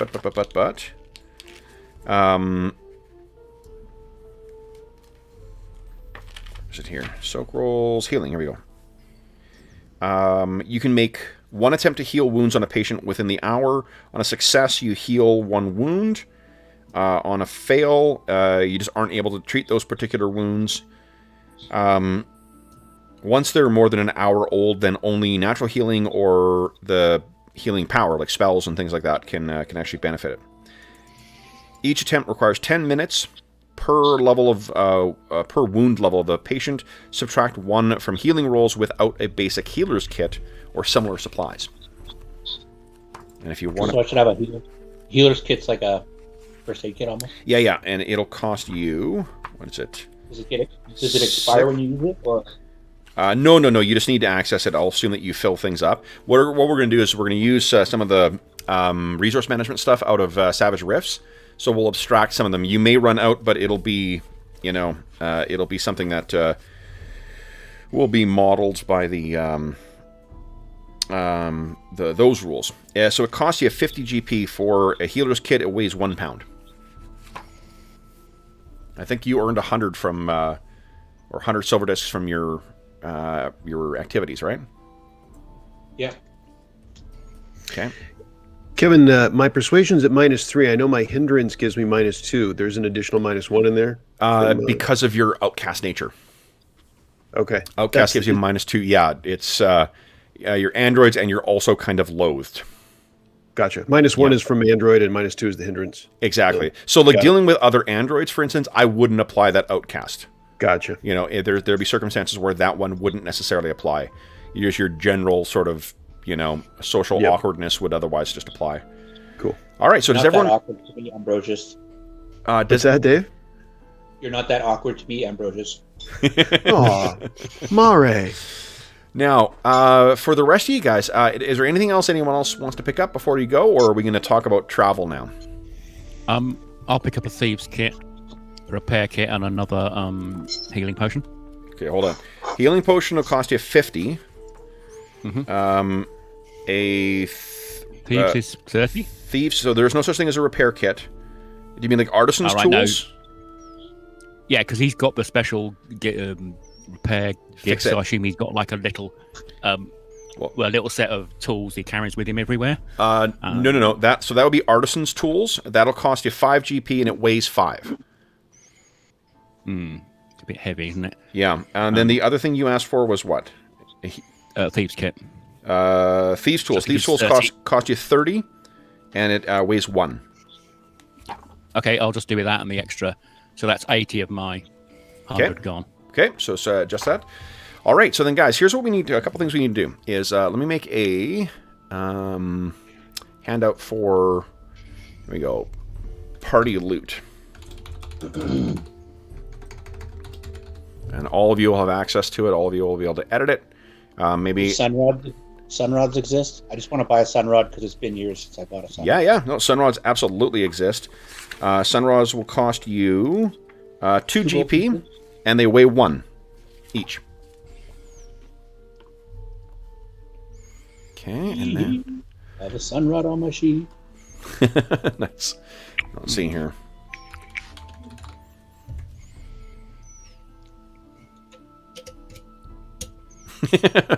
I searched for the word treasure to make your loot thing, and the picture that came up is Badonk. So here we go. Nice. There you go. There's going to be, guys, this will be your party loot thing. So if you guys want to track your resources, somebody can be the what do you call it? The quartermaster. He's the treasurer. So here's what you're going to start with, guys. The things we're going to track for resources, and we'll be rolling these dice every day, are your food, your water, your ammo, and your and your supplies. Okay, he's got none of those things. So I guess Ambrosius does have some things to buy. He was going to buy at least food. No. This is sorry, Sean. You haven't played this one before. This is an abstracted thing. Okay. The way that it'll happen is at the end of each day of travel, you guys will, I'll assign, each of you guys will take one of those things. If you have made use of that resource, you're going to eat every day, so we're going to roll that every day. We're going to drink every day, so you're going to make use of that every day. You don't roll ammo if you weren't in a fight, and you won't roll a supplies if you didn't have to draw on them, like use your healing kit, or use, I don't know, whatever else it has, like the stuff from your thieves kit, right? Each of these will start at a D6. At the end of each day, we roll whatever the number is for the resource, as well as the wild dice. If you roll 2 1s, the dice goes down by 1. Otherwise, it stays the same. We assume you've got your gear. When Do I need to buy any supplies though? No need to buy. This is what the supplies are. You're not going to track each individual like food or whatnot. What we're going to assume is that if those expire, like over the course of your travels. If, say, you have a really shitty run of luck and you roll back-to-back 1s, on the first one, that D6 will go down to a D4. On the next one, they'll be gone.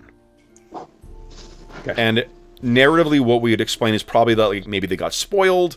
Maybe they sold you, like, it's the shit that, the sort of, like, tinned food from the Terror, you know, where it's all gone off while you guys are eating it. Or maybe insects got into it or whatever. It's kind of a more fun. And then when you resupply, we just jack the dice up again, depending on how much stuff you get access to. You also may find stuff that you can scavenge. You know, if you've got someone who's hunting, you may be able to add to the food. Cool. Okay? So, you guys are starting with a D6 in food, a D6 in water, a D6 in supplies, and a D6 in ammo. Whoever's a quartermaster can feel free to track that in there. And let's just do this. Dave, you're going to be rolling for food. Carl, you're rolling for water. Mo, you're rolling for supplies. And Sean, you're rolling for ammo. So supplies and ammo are only going to come into play when you actually make use of them. The next firewood? That'll be supplies as well. Yeah, actually, we'll model supplies that way. So then you will be rolling supplies every day. So, next thing we're going to do, guys, is this is going to be a bit of a task for you. Now, I loaded the wrong version. One thing that is not marked on here is the First Blade, whatever it's called. Blade. Isn't there a big chasm right here? There's a big chasm. I did not load I loaded the wrong version of the map. There's a big thing that cuts right across towards the direction of the Sullen River. I'll just put a little line on here for now. Draw shape. Here we go. Polygon line. So I think it's about here. Oh, what are we doing here? Oh, right. It's about like that. Okay. Where you were going to be looking is to the east. What we're going to do is we'll do it like the dramatic tasks in here. So there are how many party members? 1, 2, 3, 4, 5 of you guys. So we need to get to a 20. Oh, here we are. Cleverly hidden. 20 is going to be your target number for finding the ruins. And for ease of reference, why don't I do this as well? What do I got? What can I use as our thing here? Here, let's do this. I'll put this thing out here. This is going to abstract your journey. And let me put the meter on here that all you guys can see. When it reaches 20, you guys will have reached your location. There we go. Below. Nope. And C. And C. All right, here we go. So there we go, guys. This will be your journey to the ruins. Each pass, you're going to be able to move 2 hexes or 2 squares per day, traveling to the east. When you reach your, or rather when you fill up that taskbar, then you guys will have found the ruins. We're also going to, let me zoom in a bit here. I'll move this over here. We also need to make or assign your different tasks as part of your travel overland. And those of you who played in Savage Rifts or played on Friday, you guys will be familiar with this. We need 4 different roles filled. One person is going to be the navigator. They will be making a role of survival. That will help out the other people. One of the people will be a lookout. They're going to be making a notice roll. One of the people will be a scout. They're making a stealth roll. And the people who are not otherwise filling roles, so you guys don't have any mounts, or you haven't purchased any mounts, so no one needs to keep track of the animals. The other ones can support. So you can make a check, and then on a success, you get a +1 if it's the same skill, and then if you get a raise, you get +2. So, for the journeys, who is going to be the navigator? I think Mare's got the best... Yeah, survival? Yeah, Mare's pretty good at survival. Mare. Sorry, Dave, I keep mispronouncing your character's name. It's like an Irish version of Mary. Okay. Mare. Nice. I'm going to do a shitty Irish accent for the rest. Or impersonation of one. M-H-A-R-I, whatever, however it's... Okay. So, Mare is going to be your navigator. Who wants to be the lookout? That's a notice. And the stealth. So I could be the lookout or support the lookout, but that's probably what I'm going to be best at. Okay. Yeah, I have D4s and everything that you've mentioned, so I'm support. Okay. Okay. So then... So you want me to be the lookout? Sure. And more than one person can support. I think Clockwork, you're probably best served as the scout. Oh, Yes, yeah. I was saying say. So I can be like, I'm probably going a bit ahead. Okay. And then Ambrosius, do you wish to... You could support any of those tasks. So what support is, you just roll against it's a regular check of this exact same skill, so either survival or stealth or notice, and then that might benefit the person who's making the actual roll. I'll go with notice. With notice. Okay, so we got a bunch of you keeping an eye out. Clockwork is sort of up ahead, and Mare? Yeah, Myra? I'm going to get it wrong. Sorry, Dave. I'm going to get it right at one point here. You're tuning in though. Well, yeah. I'm giving you exactly. I'm in the same band. Right. All right. So first think one. Think of it as Rey from Star Wars is yours. So she's Ma Rey. Ma Rey. Okay, got it. Ma Rey.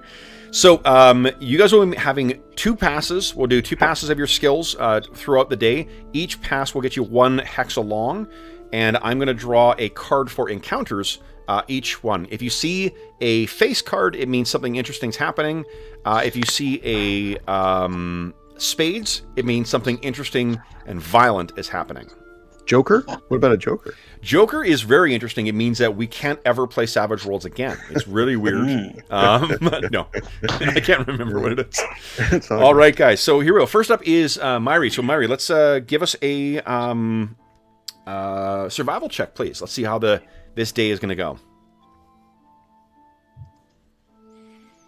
Fantastic, with a raise. So we know it's a raise because unless you're fighting against someone, it's going to be a target number of 4. If you roll an 8, that is a raise. So congratulations, Myri. What that means is that everybody else gets a +1. So the lookout and the scout, you guys each get a +1 to your rolls. Ooh. All right, next so great job, Myri. What do we think as you guys are setting out, the plains of Numeria are very much like, it's like trackless, there's I want to say the Canadian prairies just because that's really what it looks like.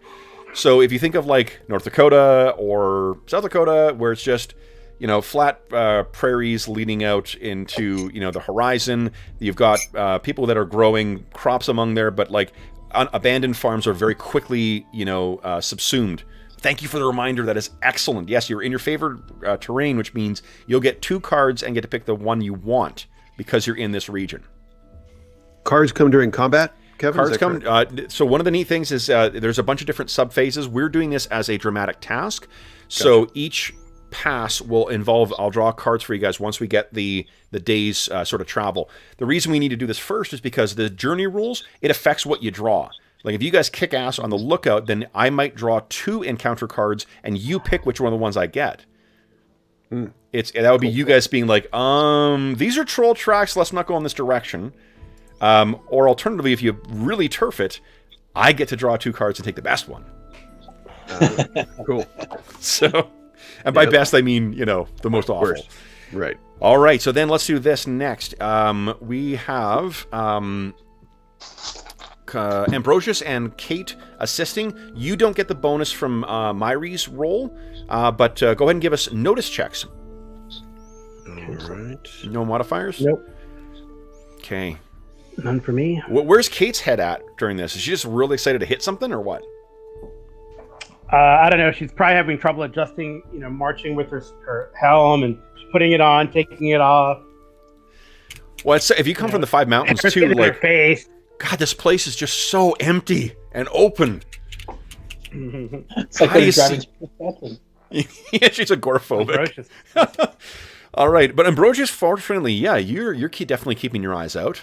So that will there's ruins around here, supposedly. Yes, excellent. So then that means a +1 to Alberic's roll for lookout. Go ahead. All right, so And plus he's a 2 total. Yep. +2 total, correct? Yeah, from Mari. All right, that's good that I had it. Good that you had it. Okay, so then that means I just the lookout means that you keep good watch. I draw encounters as normal. You've robbed me of the ability to cherry pick for an awesome, dangerous encounter. And finally, the scout. So Mo, with Clockwork, would you give us a stealth check, please?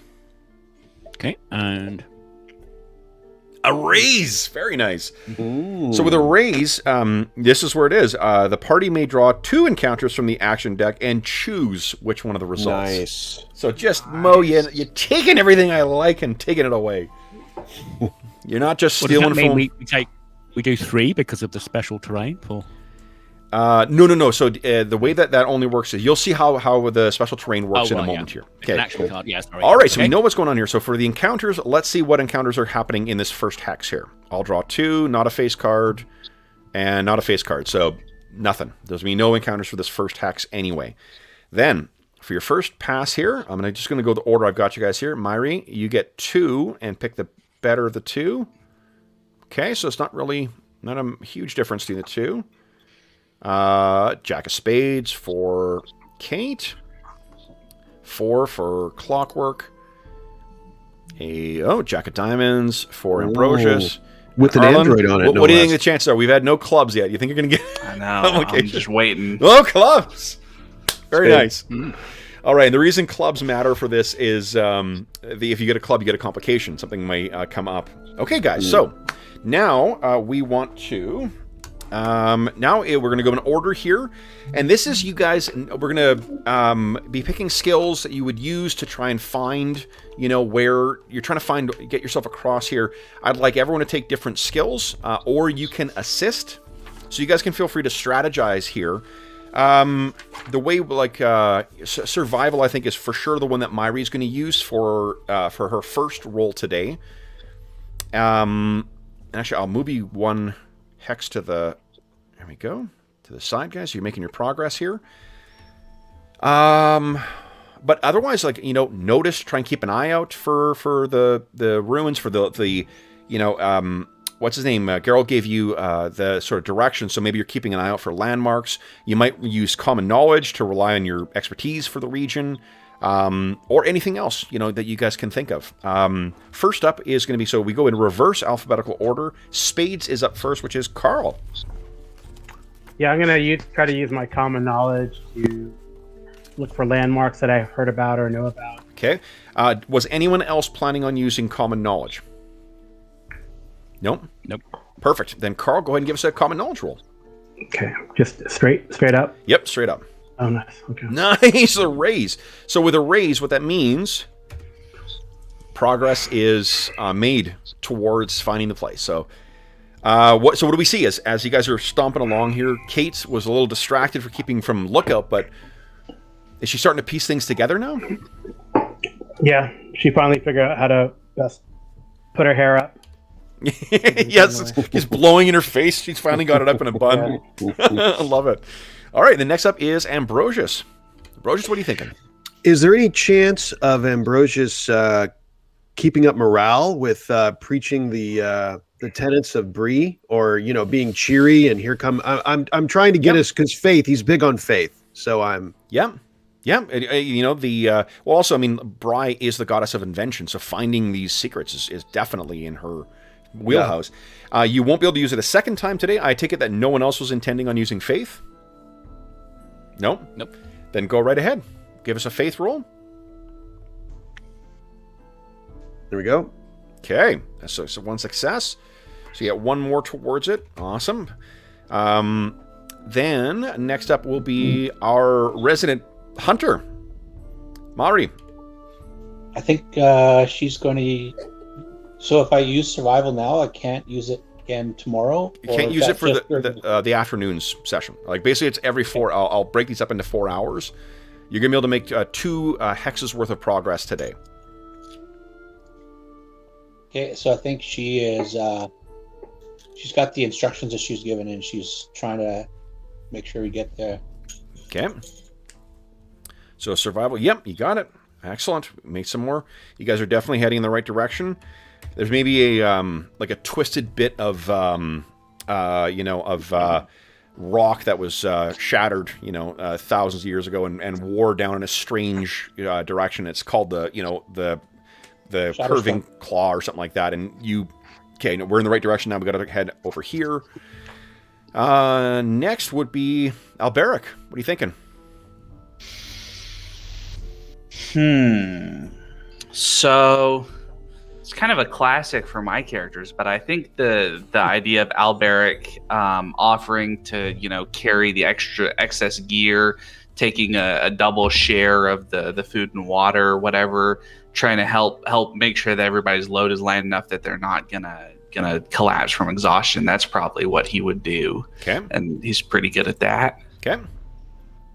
So athletics, please do. All right. Ooh, one success. Very close. Okay. All right, and then it is clockwork. What are you thinking? I'm probably going to use notice if I can see possibly helping Kate. Did anyone else instructions? Use common knowledge? No, I don't think we have. Yep. No, you're good. Common knowledge. Yeah. Absolutely. Go ahead. Give a notice. See if we can help point out some stuff. 26. Whoa.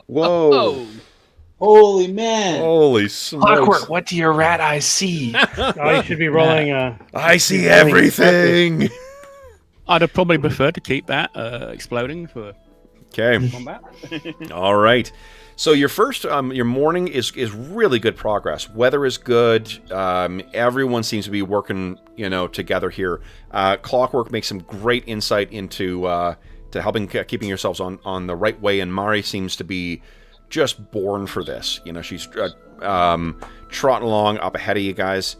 Let's see the encounter for the next hex, and you guys still get the benefit of having 2. Oh, there's 1. Oh. So the King of Diamonds is not a combat encounter, right? Diamonds is not, but it might be... Hold on, let's see what it is. It might be an obstacle. Diamonds is treasure.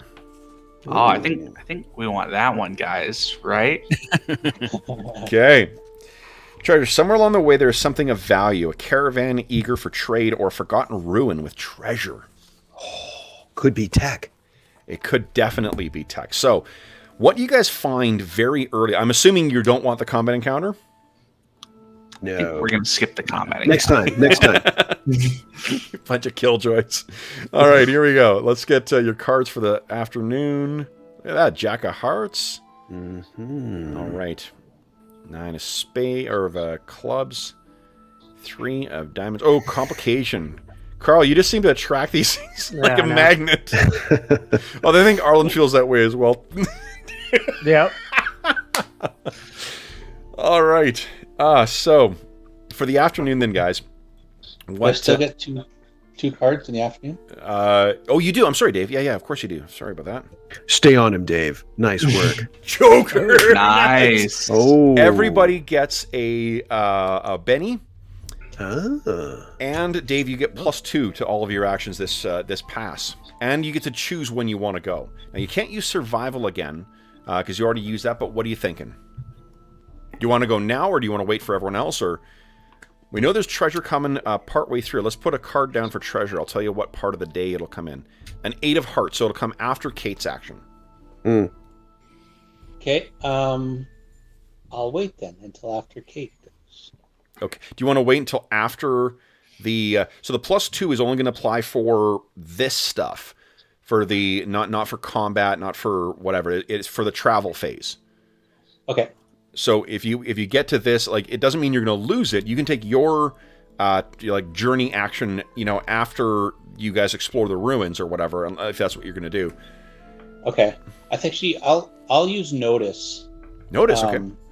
Right now, and I'll I guess we have an idea that there might be treasure somewhere, and I think it maybe she noticed something off in the distance, and maybe helps guide the team towards it. Might be off our track, but this might be worth it. Yep. Yeah, maybe the glint of metal in the distance or something. Give us a notice check there at +2, please, Mari. But don't put the plus in, right? Just put a 2. Just put the number 2. Yeah, that's right. Yeah. Otherwise, the universe implodes. Pretty good. Okay, so you're almost halfway towards the ruins, guys. You guys are making terrific progress here. It might have been a lot closer than you thought.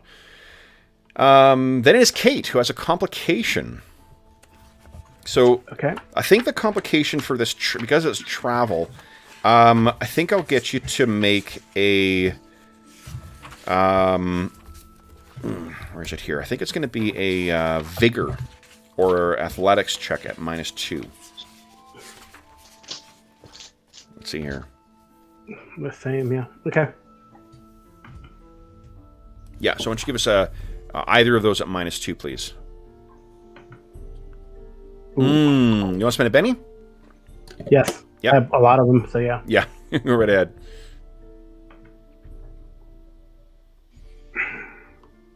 Go ahead and click on reroll. All right. So unfortunately, I think the just the trip over land, the pace that everyone else is maybe keeping, or who knows what it is just proving to be a bit taxing on you, and you've got 1 level of fatigue right now. Okay. Okay. Then what skill did you want to use? I'll say, just to fit in with the complication, I get excited about the ruin and start sprinting in that direction. Sure. Or the glint that May, how do you pronounce it? Mare. Mare pointed out. Okay. I still have a -2 on this too, or no? No, not it's just it will, if you've got fatigue entered on your character sheet, it'll automatically calculate that. Yeah, you don't get the -2 though. Nice, and a raise. There we go. Hell yeah, you guys Back are on track. halfway. You know what? Maybe this is the ruin that they were talking about. Not sure. Maybe. Huh. Or there's ruins everywhere. So then there is this. So what you guys are finding is it's basically like this type of thing. It at first appears to be just like heavily buried scrap. Like there'll be little stuff poking out, but what you know from experience is that this may, what may be lurking beneath here is some kind of, there may be a whole substructure that is lurking under there, inclusive of. Like a buried starship, or perhaps a part of the module. When the ray of oh, nice, yeah. No, I don't. I was wondering because I don't know. I have fatigue checked, but it's actually not a raise. It's because it didn't take the -1 unless I have something. That's what I was looking at. Tough. Do you have? Hold on. What do you have recorded? Does the fatigue say 1 of 1? It says 1 of 2. Oh, so I should have applied that. Yeah. Let's see here. And you took your cursor out of the. I don't know. Sometimes these sheets, if your cursor's still in the field, it won't count. Let's see here. I'm just brainstorming. I was looking to see if Iron Constitution did it. Yep. So it applied the modifier from me, maybe. Oh, whatever. So no raise. You're right. Thanks for catching that. No raise then. Okay.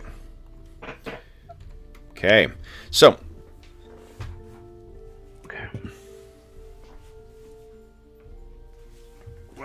what I need then, guys.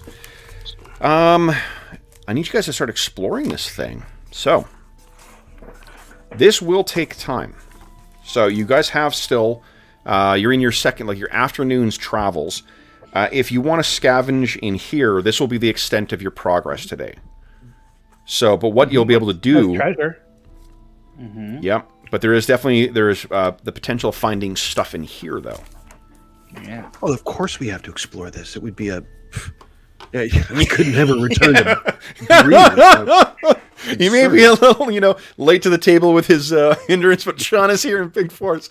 I'm back. Yes. It's funny because when I made the characters, honestly, Sean, the biggest lens I was looking through for you, I'm like, I want to have something that's going to be a pain-in-the-ass role-playing hook for Sean, so he can, definitely be present in the party.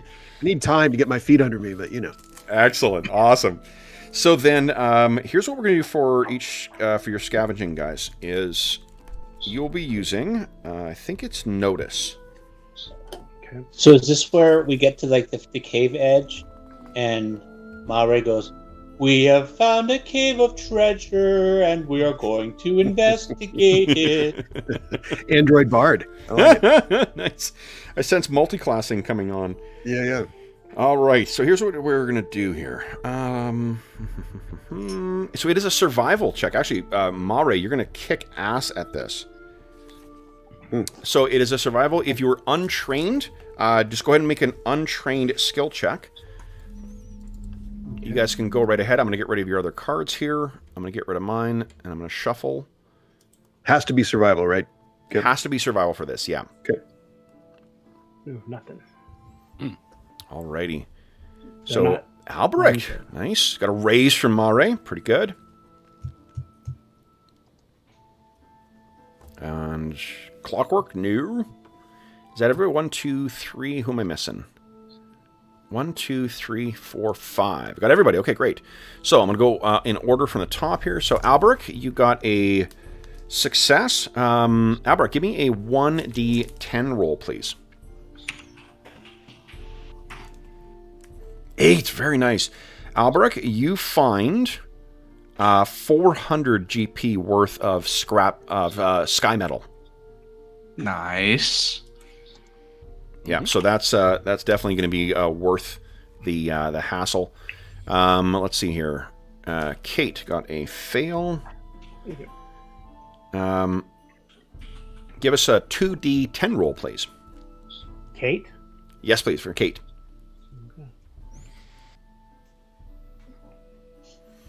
All right, so you find 16 gold pieces worth of scrap. Ooh. So you're not going empty-handed. Ambrosius, oh man. So first off, does anyone want to spend a Benny to re-roll their scrap roll? They can feel free to do that. Anyone who's failed? Yeah, I think I will. Go ahead. Do you get to keep the best of the two? Best of the two, always, unless you roll double ones. Let's roll a, Success on Clockwork, Oh, yeah. Nice. Nice. Okay. So if I wanted to be greedy and use a Benny and try to get better than a raise? You can't get better than a raise. There are circumstances where that applies, like soaking wounds or rolling damage, but they're very, very rare that it bothers. It's always just, if you get a raise, you get a raise. Okay, so then if that's it, so then let's see here. Kate, you got that minimum amount. Ambrosius, give us a 2d6 roll. Or 2d10. I think I'm going to spend a Benny. Nice. Because I'm noticing my Elan edge. Mm-hmm. Or otherwise, I don't think it'd be worth it. But being an android is pretty awesome. Because of that. I mean, don't talk to anyone, but Right. No, I'm talking to everyone. I don't know what you're talking about. 1d10, is that correct? Yeah, 1d10 and then 2 will be your modifier. Because of Elan. Oh, all right. Oh, that's right. Oh yeah, I'm re-rolling, and I am. Oh no, so not 2d10. If you're spending your Benny to re-roll, then it's gonna be untrained with a 2 modifier. Gotcha. Untrained with a 2 modifier. Yep. I don't. It's not gonna let me put the. Yeah, well, if you click on unskilled, it'll prompt you for a modifier and just put 2 in. Got it. Yes, of course. And here we go. Nice. Yes. All right. So Ambrosius, in fact, give us a 1d10 roll then, please. Okay. All right. So you get 300. GP worth of scrap that you've recovered. Oh, I like this scavenging. All right, then it is. So we're all going to share the profits of this, right? Of course, Yeah. of course. Absolutely. Then, Mare, you got a raise. Oh, you know what? I'm sorry. This one, I just have been corrected. Here's another. If you get 2 raises, it does count for something extra special. It is a rare find then. What do you think, Mare? You want to spend You've also got Elan, so you would add +4 to your survival.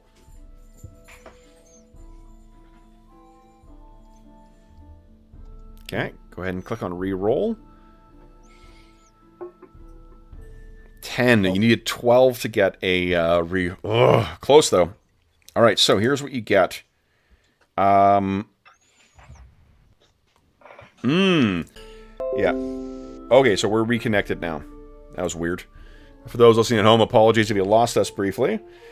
What I was saying, Dave, is that you get a choice of either a necessity, so you find some common item that you were looking for, and I can point out as an example of that, one of the things I was looking for you was a composite bow. I think the composite bow is... Oh, you know what? Maybe it's not that I couldn't afford it. What is your strength dice? Is it D8? Is a D6. Oh, you know what? So it won't make composite bow won't make a difference then. So I'll let you think about that, of which of the 2 you want, and then we'll roll for clockwork. Go ahead and roll us a D10, please. I was looking at a longbow, but it was still pretty expensive. And longbow also has a strength minimum of D8, which means you'd be taking -1 to hit with it. I mean, you can still get it and use your raise to go up to D8. Yeah. I mean, use your advancement, right? So you can't use it this session, but... Yep. But could use it later. Yep. Mm-hmm. And what was the value of the other stuff? Or the alternative is 2d10 times 100 in salvage. Why don't I just go for the salvage? Okay.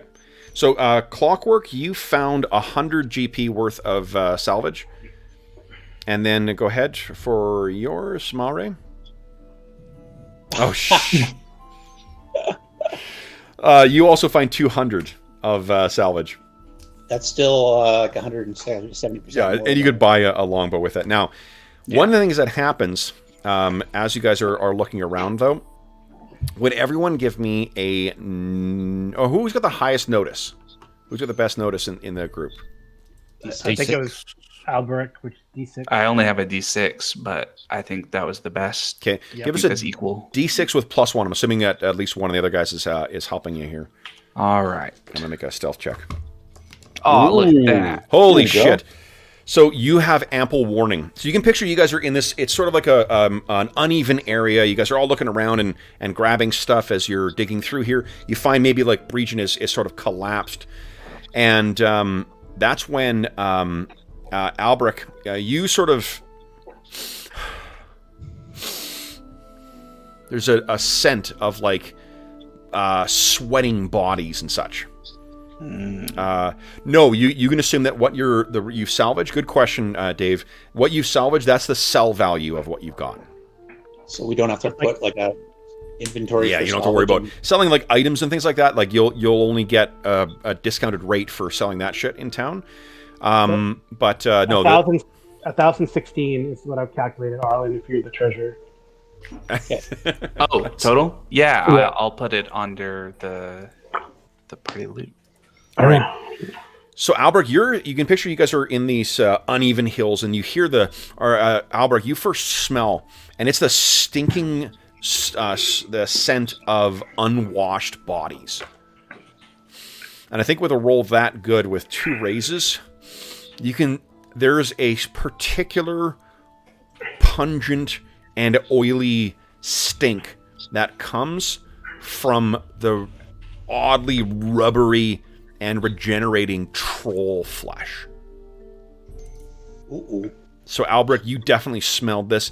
If you smell it, they're lurking out there somewhere. You've been looking around, you can't spot them yet, but they are out there. Everyone else is sort of still looking, doing their own thing. Ambrosius in particular has like almost his whole head inside a warren saying like, I think I found something down here. Yeah. Get down here. There's more. Mo had a good question about salvage. So are we splitting that, or Yeah, I think like what we should do is we should just split it up between the 5 of us here evenly, instead of taking the people who rolled well get a lot and the people who didn't roll well get a little bit. Sure. Yeah. That's how we're doing it. What Alberic would say is that the fair thing to do that Yomadai would support is to divide it up evenly among the crew rather than take just what we found. I don't know the game though, Kev. Is there like a group treasure type thing and an individual treasures like this, or is it all always going to be like this? Always, it'll be just like like there's not the treasure is not abstracted. So if it's treat it just like any other version of D&D or Pathfinder, where like your loot and your money, like you guys can spend this on gear when you get back. We can check and see what loot and gear and stuff is available. I can tell you there's also specific cool like sci-fi crap that is available in Torch as well. But so it's a little over 200 for everybody, basically. I'll take care of Breeze. Share. Okay. Then what you guys? So Albrecht, you smell this. What happens next with you to go and sort of? So I'm gonna. I think. I don't know. Kate or Mare seem like the two that would be most kind of battle ready if something happens. Yep. So I might let out like a short whistle or something. Yep. To get everybody's attention and draw my mace and my shield and make it clear to everybody who's paying attention to me. Who knows if Ambrosius is paying attention to me, because he might still be distracted. But why don't you everybody else that we're expecting company. So Ambrosius, I'm not going to impose it on you. I'll let you make. You can choose to make a notice check to see if you're paying attention or if you're just too wrapped up in whatever you're doing. If you choose to make that check, I'll give you a Benny for it, because that's some great rolls. Yeah. Okay. If he fails it, I think he thinks that the whistle's about more treasure. And, you're not, like, oh, what's over there? Yeah. Oh, ooh. And you see everyone sort of getting themselves in a position. Hang on, it's coming. There we go. Yeah, I think Clockwork also is impulsive and curious. Well, yep. So you get a Benny for so you see this. I'm sorry, Mo, what'd you say? Well, seeing as Clockwork is impulsive and curious, he's probably got his head down a hole, sort of scrabbling at stuff. Yeah. You can make a notice check as well. Yeah, go ahead. You can get a Benny for that. -1. Yep, I'll give you a Benny for that as well. Notice.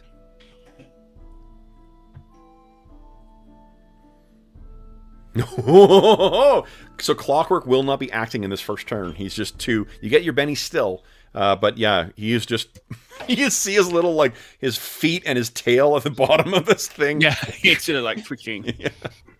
So then I think this is a great time to sing a song about fighting trolls, right? Yeah.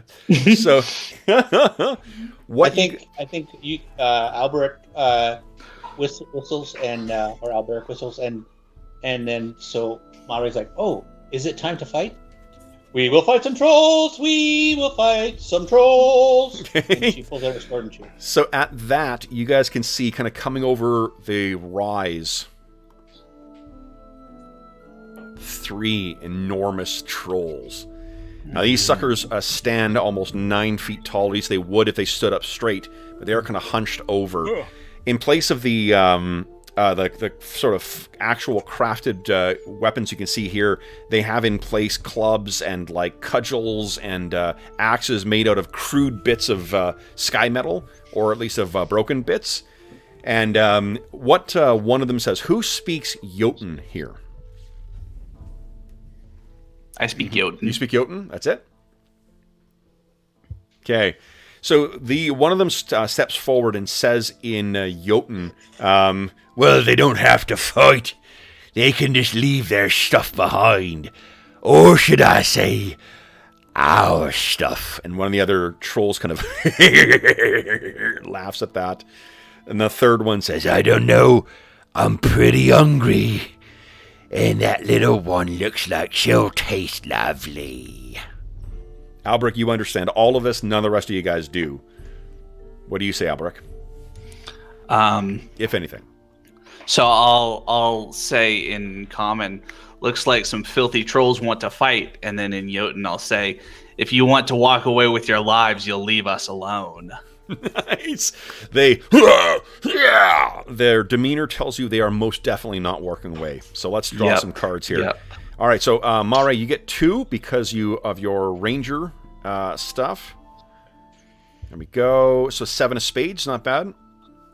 Kate, 4. God damn it. Clockwork. Oh, you don't get a card this time, so this will be Ambrosius. No. Then Albrecht.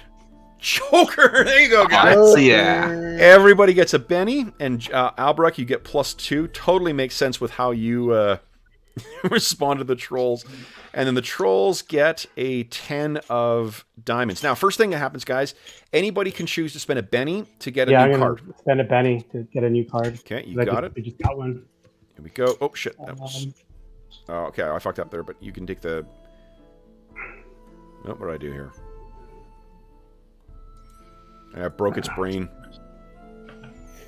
So 6. 6? Okay. Anyone else want to spend a Benny? Yeah, I'm going to spend one. Okay. Living large. Let's see here. 3. So, guessing it's the 7 you want to work on. Ambrosius, you want to spend a Benny to get a new card? Sure. I got a lot of them. You got a lot of them, yeah, most definitely. And it paid off. Spades goes before diamonds. Okay. All right. So then, guys, we go in order. First up, Albrecht, what do you wish to... When do you want to act? So I think I want to act first. Okay. You can picture these things are about 6... so the measure... I fucked up one thing on Friday. The measurement, the inches of things, that's 2 yards, not 3 yards. Right, 2 yards per inch. But these things are probably about 20 feet away. So like you're going to be able to get in and get at them. Okay. Is there any sort of like a choke point in this area? They've or managed is to sort it of... open enough? Yeah, there's sort of like one is on each side of you guys. All right. Well, then I will rush in on the one closest to me. Nice. Try to smack him with my mace. Okay. And you're going to be able to get to them without having to run. So we'll move one of them up into here, and he's engaged with you now. Yep. All right. So then let's see here. There. Now, one thing you can see, guys, on your character sheets, there's a little like dagger option or a sword on the top there. That gives you all the combat options summarized. Oh, yeah. Mm-hmm. So you can check that out if you want to plan. The 2 ones that you may want to consider is a wild strike, which is you get +2 to hit, +2 to damage, but you are vulnerable, which means things have +2 to hit you. And other shit might trigger if you're vulnerable. Sneak attack from rogue triggers.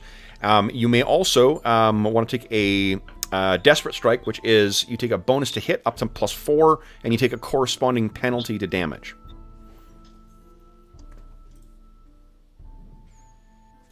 So these are giants, not humanoids. But a good question, though. All right, so then, Albrecht, go ahead and make your attack roll, please. All right. And I get +2 from my Joker, right? +2 from your Joker, absolutely. Awesome. Nice. Okay. And Solid I might as hit. well spend a Benny because I got a ton of them. Fuck yeah, go ahead and re-roll. Yeah. Fish for that raise. So reroll +2. Nice. Yeah. So There you go. their parry is a 6, so it's not quite good enough. All right, but that's a hit. It's still a hit. Go ahead and roll damage. Roll Their damage. toughness is a 10. And I don't get the +2 on damage, right? Just on the attack. Just on the attack, yeah. Yeah. Yeah, only on trait rolls. All right, where am I? Ooh. So you That's slam. a terrible roll, though. You can spend a Benny and re-roll damage if you So want. I'm going to spend one more Benny to reroll damage and see if I can't actually hurt this guy. Yep. That's There you go. better. Nice There we hit. go. All right, so and it's AP 1. They do have 1 point of armor, which means I'm comparing it against a 9. That is a hit and 1 wound. So you can you slam into this thing, and you can hear the popping of ribs from inside it. Let me move this over here so I can actually access it. There we go. I have currently 5 bennies, but I'm not going to spend them on this. And the ribs pop in. He staggers back a bit. You hit hard. And he's shaken too, right? Oh, he's shaken as well. Yes, he is. Yeah. There we go. Cool. All right. Then it is Ambrosius. What are you doing, Ambrosius? Ambrosius stumbles back a bit and puts a stone in his sling Okay. and wings it. Please do. So go ahead and click on your sling. If you're making attacks, guys, use the actual weapon button instead, because that'll prompt you for damage as well. Which one are you attacking? The one that Albrecht is fighting, or one of the other ones? Yes. Okay. Unless there's a penalty for attacking in melee. There's no penalty attacking melee, but there is a you might hit an ally. Okay, then I better go otherwise. You already picked that one, so that's fine. That's fine. That is a hit. You only needed a 4 to hit. Go ahead and roll damage. Excellent. This is going to be dicey. Okay. Pun intended. Oh, here we go. nice. There we go. 16. So this burrows itself right into its eye. It sort of turns at you, and you get that, David and Goliath moment. It's and Bree. It's Bree in my hand. It suffers, so it hits it in the eye, and it slumps back dead. Oh! Nice. Okay. Then it is the troll's turn, and I have bad news. The troll that hit the ground, you can hear it's twitching, and the stone is pushed out of its eye. And Albrecht, you can hear as underneath its oily hide, the rib is resetting. And I need to make a roll for it. These are not wild dice or wild cards, so I've only got one, but I need a roll for Unshaken. I do Unshake as well too. So what it says is, as it's grabbing its eye, and that thing drops out of it, it says, "Ooh, that's gonna give me an headache. Where are you?" It will stand up.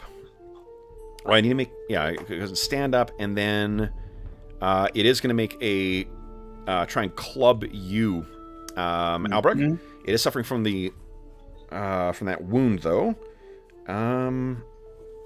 What is it fighting? It's fighting... Okay. D8. All right, so one thing I need to do for next time is write everything onto a notepad and just have it sitting in front of me instead of looking up in the books. Your parry is, Albrecht, an 8. So this thing comes nowhere close to connecting with you. It swings at you. You get your shield up, and it easily batters it aside. Nice. Then I'll have one of the trolls go in on Kate. Kate, your parry is a 5. I just barely hit you. So let's see here. It's D12 plus... Their club is D8. Okay. Alrighty.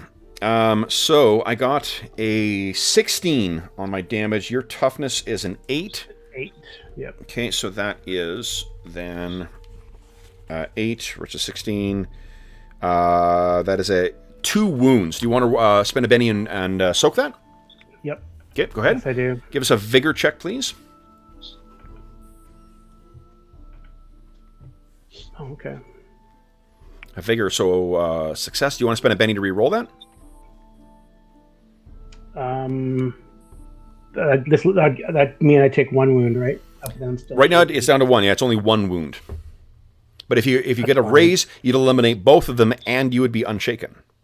Yeah, that'll lower my bennies to 2. Might as well, I guess. Okay. Okay, click on re-roll. Come on, big money. Come on, dwarven toughness. I don't think it applies, but yeah, it's shit. All right. So but you're down to 1 wound, and you are shaken. Mm-hmm. So let's put your shaken on there. Okay, and it laughs as it sort of sees you stagger back. And then the last one will run in on, I guess... On Mare. Yeah, Mare, I think. Okay, so Mare, your... what do you have out right now, Mare? She would grab her shield and sword. Okay. Then, great. Then you would definitely have your higher one. You are way too quick and nimble for this thing to hit. Then, and I just want to quickly change over music. Here we go. And then it is, next is Mare's turn. What are you doing, Mare? Well, she'll strike back with the rapier. Okay.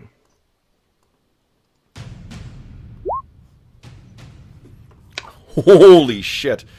That is a hit and a raise. So go ahead and roll damage.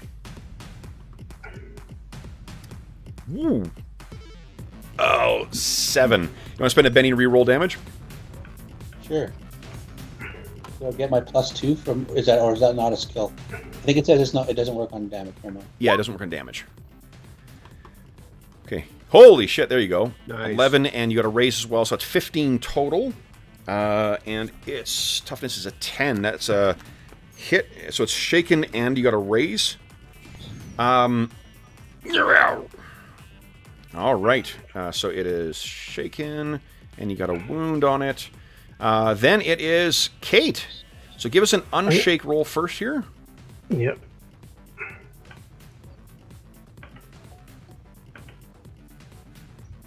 Oh, Jeez. You could spend a Benny to re-roll that if you like. I can spend a Benny just to unshake automatically. You can, but it means that you can't take an action this turn then. So it's a risk the re-roll and try and get yourself unshaken. Or once we unshake, we can still take an action. no, but you did take an action. You rolled to try and unshake. Oh, I should have done it. That's the risk. beforehand. That's sort of the risk reward element. Is that you could okay. yeah, because you can spend a Benny to unshake at any time. Okay, well, I unshake then. Yes, you can take full action now. Kate, what are you doing? Okay, I'm gonna try to smack this guy. Do you wish to use any of your powers? I can't. I don't think they. Can you? But then you. Well, then it's a minus. I already have a minus. Hold on. What's your protection and smite? Let me check. I thought smite is one that is. Do you have to do it beforehand, guys? Is it as a multi-action penalty, or is it part of an attack? For some it's free. For some classes it's free because for what's his name, Yvain, it was free. Yeah. On a Friday. Okay. But yeah. it depends. Yes. Okay. So it isn't. No. That's just. That's one other thing I fucked up. Is the limited free action that is the way they describe those powers? It's one per turn. Ah, that makes sense because I was doing like 3 of them and that was a little silly. Yeah. So I can cast smite or attempt to cast smite and then attack So you could attempt to cast smite and you could attack. You would take a -2 for multi-action penalty on both of them or on the on first both set? of them. Yeah. But it'd be I'm just pretty gonna epic. attack them. But your just smite gonna would attack. last for 5 rounds though afterwards. This is true. What do you think? Yeah, go ahead. But I'm already at I'm already at minus.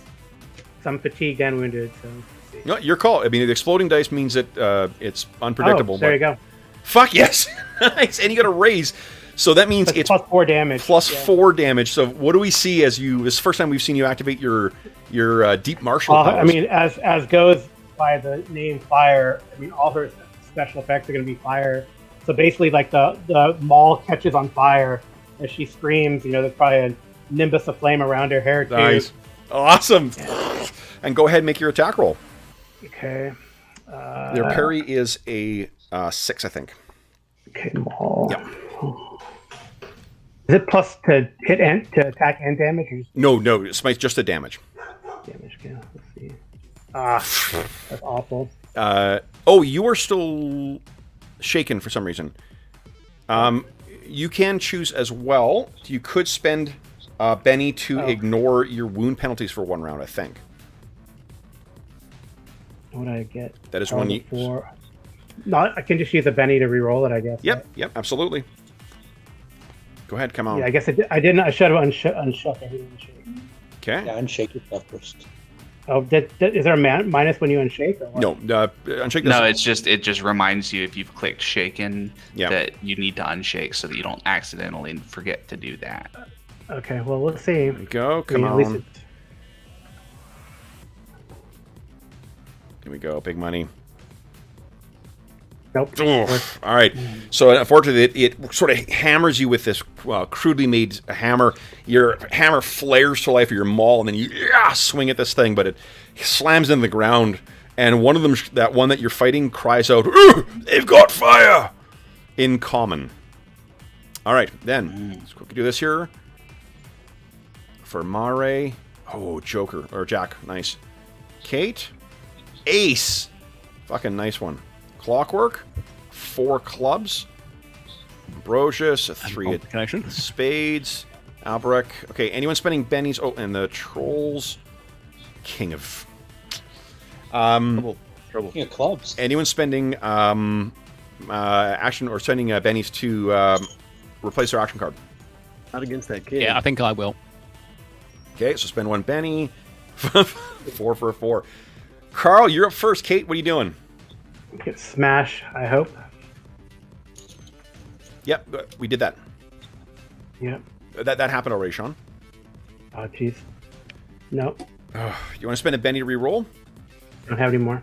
Okay. I'm all out of bennies. Swing, so she's pretty messed up. Then, reminder, you guys, I think, all have healing potions on you as well. So then it's the trolls. The trolls laugh at your misfortune, Kane, and there won't be flaming if we squish them. So I swing at you, but you're easily able to duck to the side. Do Against, monsters have to deal with clubs as well, Kev? what's that? No, clubs is only the complication only comes during dramatic tasks. Oh, during dramatic tasks. Yeah, okay. yeah. Albrecht, so both Albrecht and Mare, you guys are easily keeping these things at bay. They may be big, they may hit really hard, but your defenses are holding true. They are just not very quick. Mare, you're up next. What are you doing? She's going to strike out with her rapier again. Okay. Oh yeah, that one would have healed, actually. And I cheated. I didn't roll to see if it unshook. Hold on, Dave. I may be cheating here. Actually, yeah, so it's still shaken anyway. The reason that's important is because it may give you a chance to injure it. Oh, okay. Yeah. Then, okay, so that is a hit. No raise. Ooh. Go ahead and roll damage. Ooh. Not quite good enough to get through. You want to re-roll damage? That was a 1 you rolled. Yeah, can I roll again with a Benny? Yep, please do.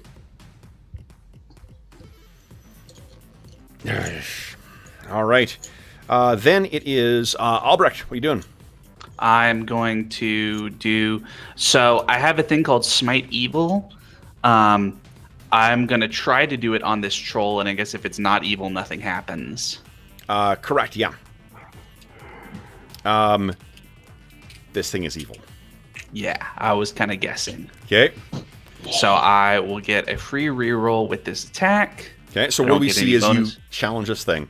So I sort of it sort of stood up and smacked at me, and I just sort of do almost like a duelist salute with my mace, which looks a little odd with a big heavy weapon like that. But I am clearly, facing down to this thing, one mano a mano, Yep. or half orc to trollo, however it is. And yeah, I'm gonna try to smack. Oh, I don't think I'm gonna re-roll that. Yeah, I that's think a I'm gonna keep solid that hit. one. Okay, so hit with a raise. Go ahead and roll damage. All right. Let's see here. Okay, with AP 1 means they've got a 9 toughness. That is it. You've shaken it again. I'll spend a Benny to roll another re-roll damage to Please see if do. I can do a little better. Okay. No. No. All right. So we got 2 trolls that are sort of off their footing. So Clockwork. Now you stick your head out of the sort of culvert you were in, and you see this going on. What do you do? So there's 2.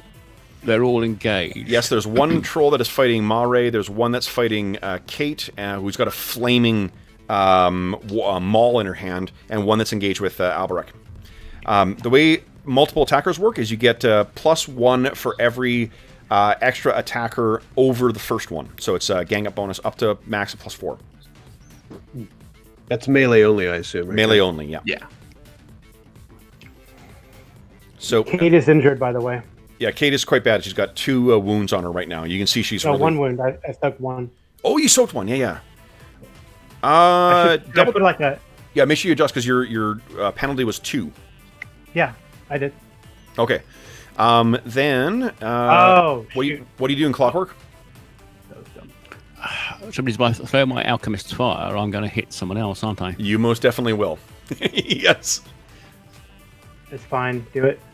Well, if Kate looks, well, no, you can catch fire as well as they can. Let's make a call, Mo. Come on. Yeah, I'm going to go and attack the one next to Kate with my short sword. Okay. So your short sword is out. You go racing up. Go ahead and make your attack roll. It's a fighting check, please. And you get +1 for the gang up.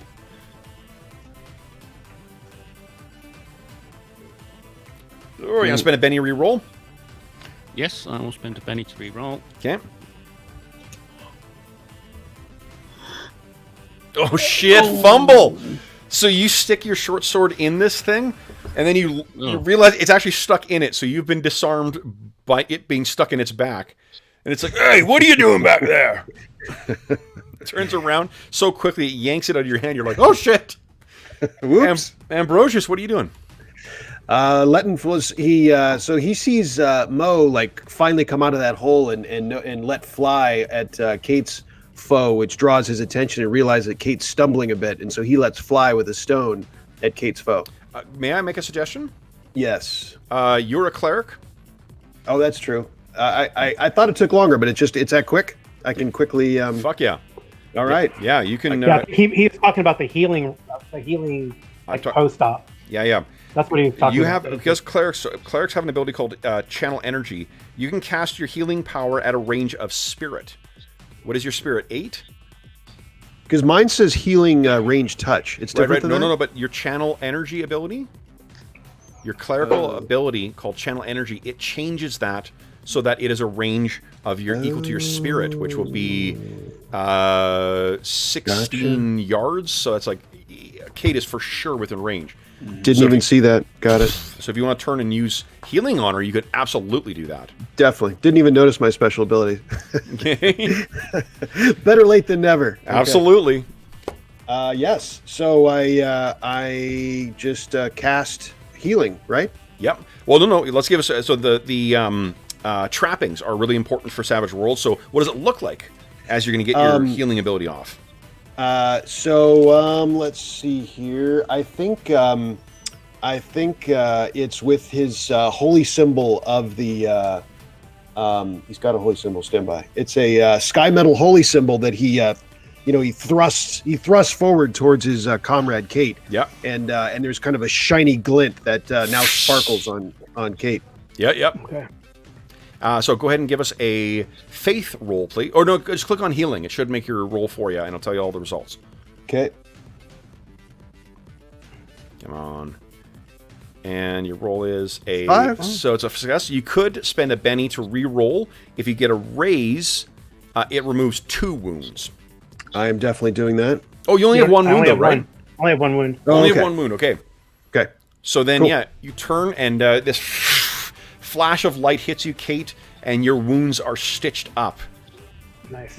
So Kate's a troll, hit her. Thank Bree, not me. Look up at your eyes once again flaring with both determination and fire. You look and like, now it's my turn. But that turn will have to wait till next week, guys, because we're out of time. So we'll leave in a cliffhanger. But everybody gets an advancement, though. You can apply that advancement between now and next session. Nice. And we'll talk about before. Don't drop out of the call retro. I'll tell you something after we get off of the call. For those listening at home, let me bring us back to our opening screen here. Let's see here. Yeah, that fire will most definitely be of value. I'm just writing there for our posterity. 4 rounds left of smite. Oh, nice! Great. I do like that spells in Savage Worlds. Like you don't have to. It's like 5 rounds. Yeah. There's a bunch of really clever stuff they've done with Savage Pathfinder 2 to make it feel like Pathfinder.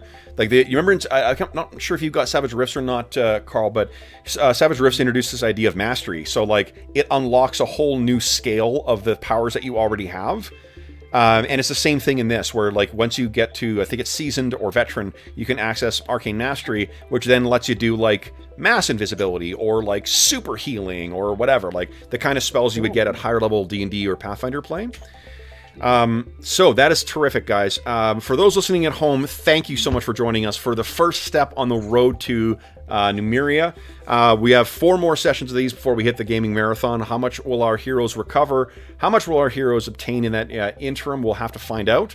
As is always the case, if you have any comments, questions, or concerns regarding the session, the game, or the lead-up campaign to the gaming marathon, please don't hesitate to leave a comment in the comment section of the video, and we will endeavor to reply in a timely fashion. In addition, you can find us on the Dungeon Musings Discord server, where all of us are active, and we have channels dedicated to every game we run on the channel, as well as every campaign. You can also find me on Twitter at Dungeon Musings. You can find me on by email. My email address is dungeonmusings@gmail.com, and you can find the contact information for many of our other players down below. Although I need to update that quickly, because I think I got it from don't think it's there at the time of recording.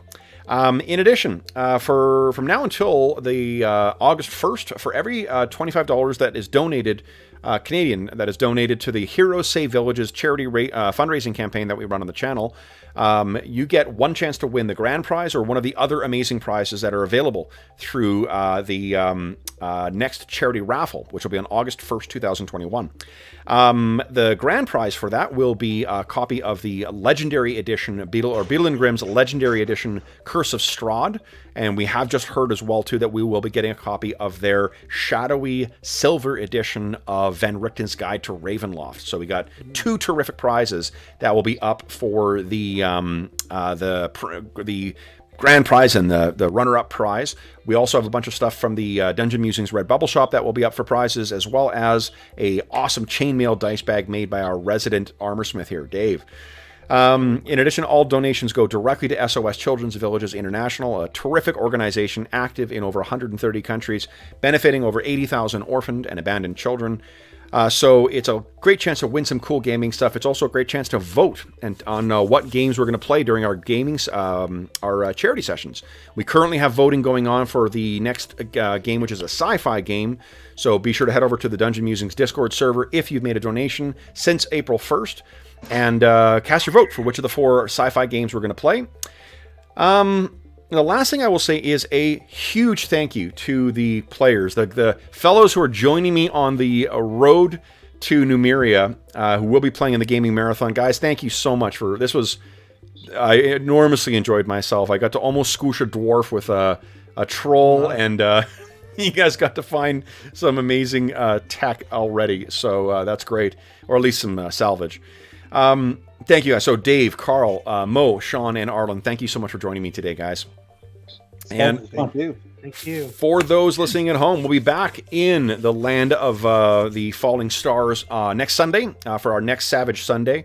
Until then, if you are joining us during the current crisis, we hope that this finds you healthy, safe, and weathering the current crisis as well as can be expected. We hope that we gave you a few hours to take your mind off of the troubles of our world and think about the troubles that our heroes in Numeria are finding themselves getting into. And until we see you again, stay safe, stay healthy, and happy gaming.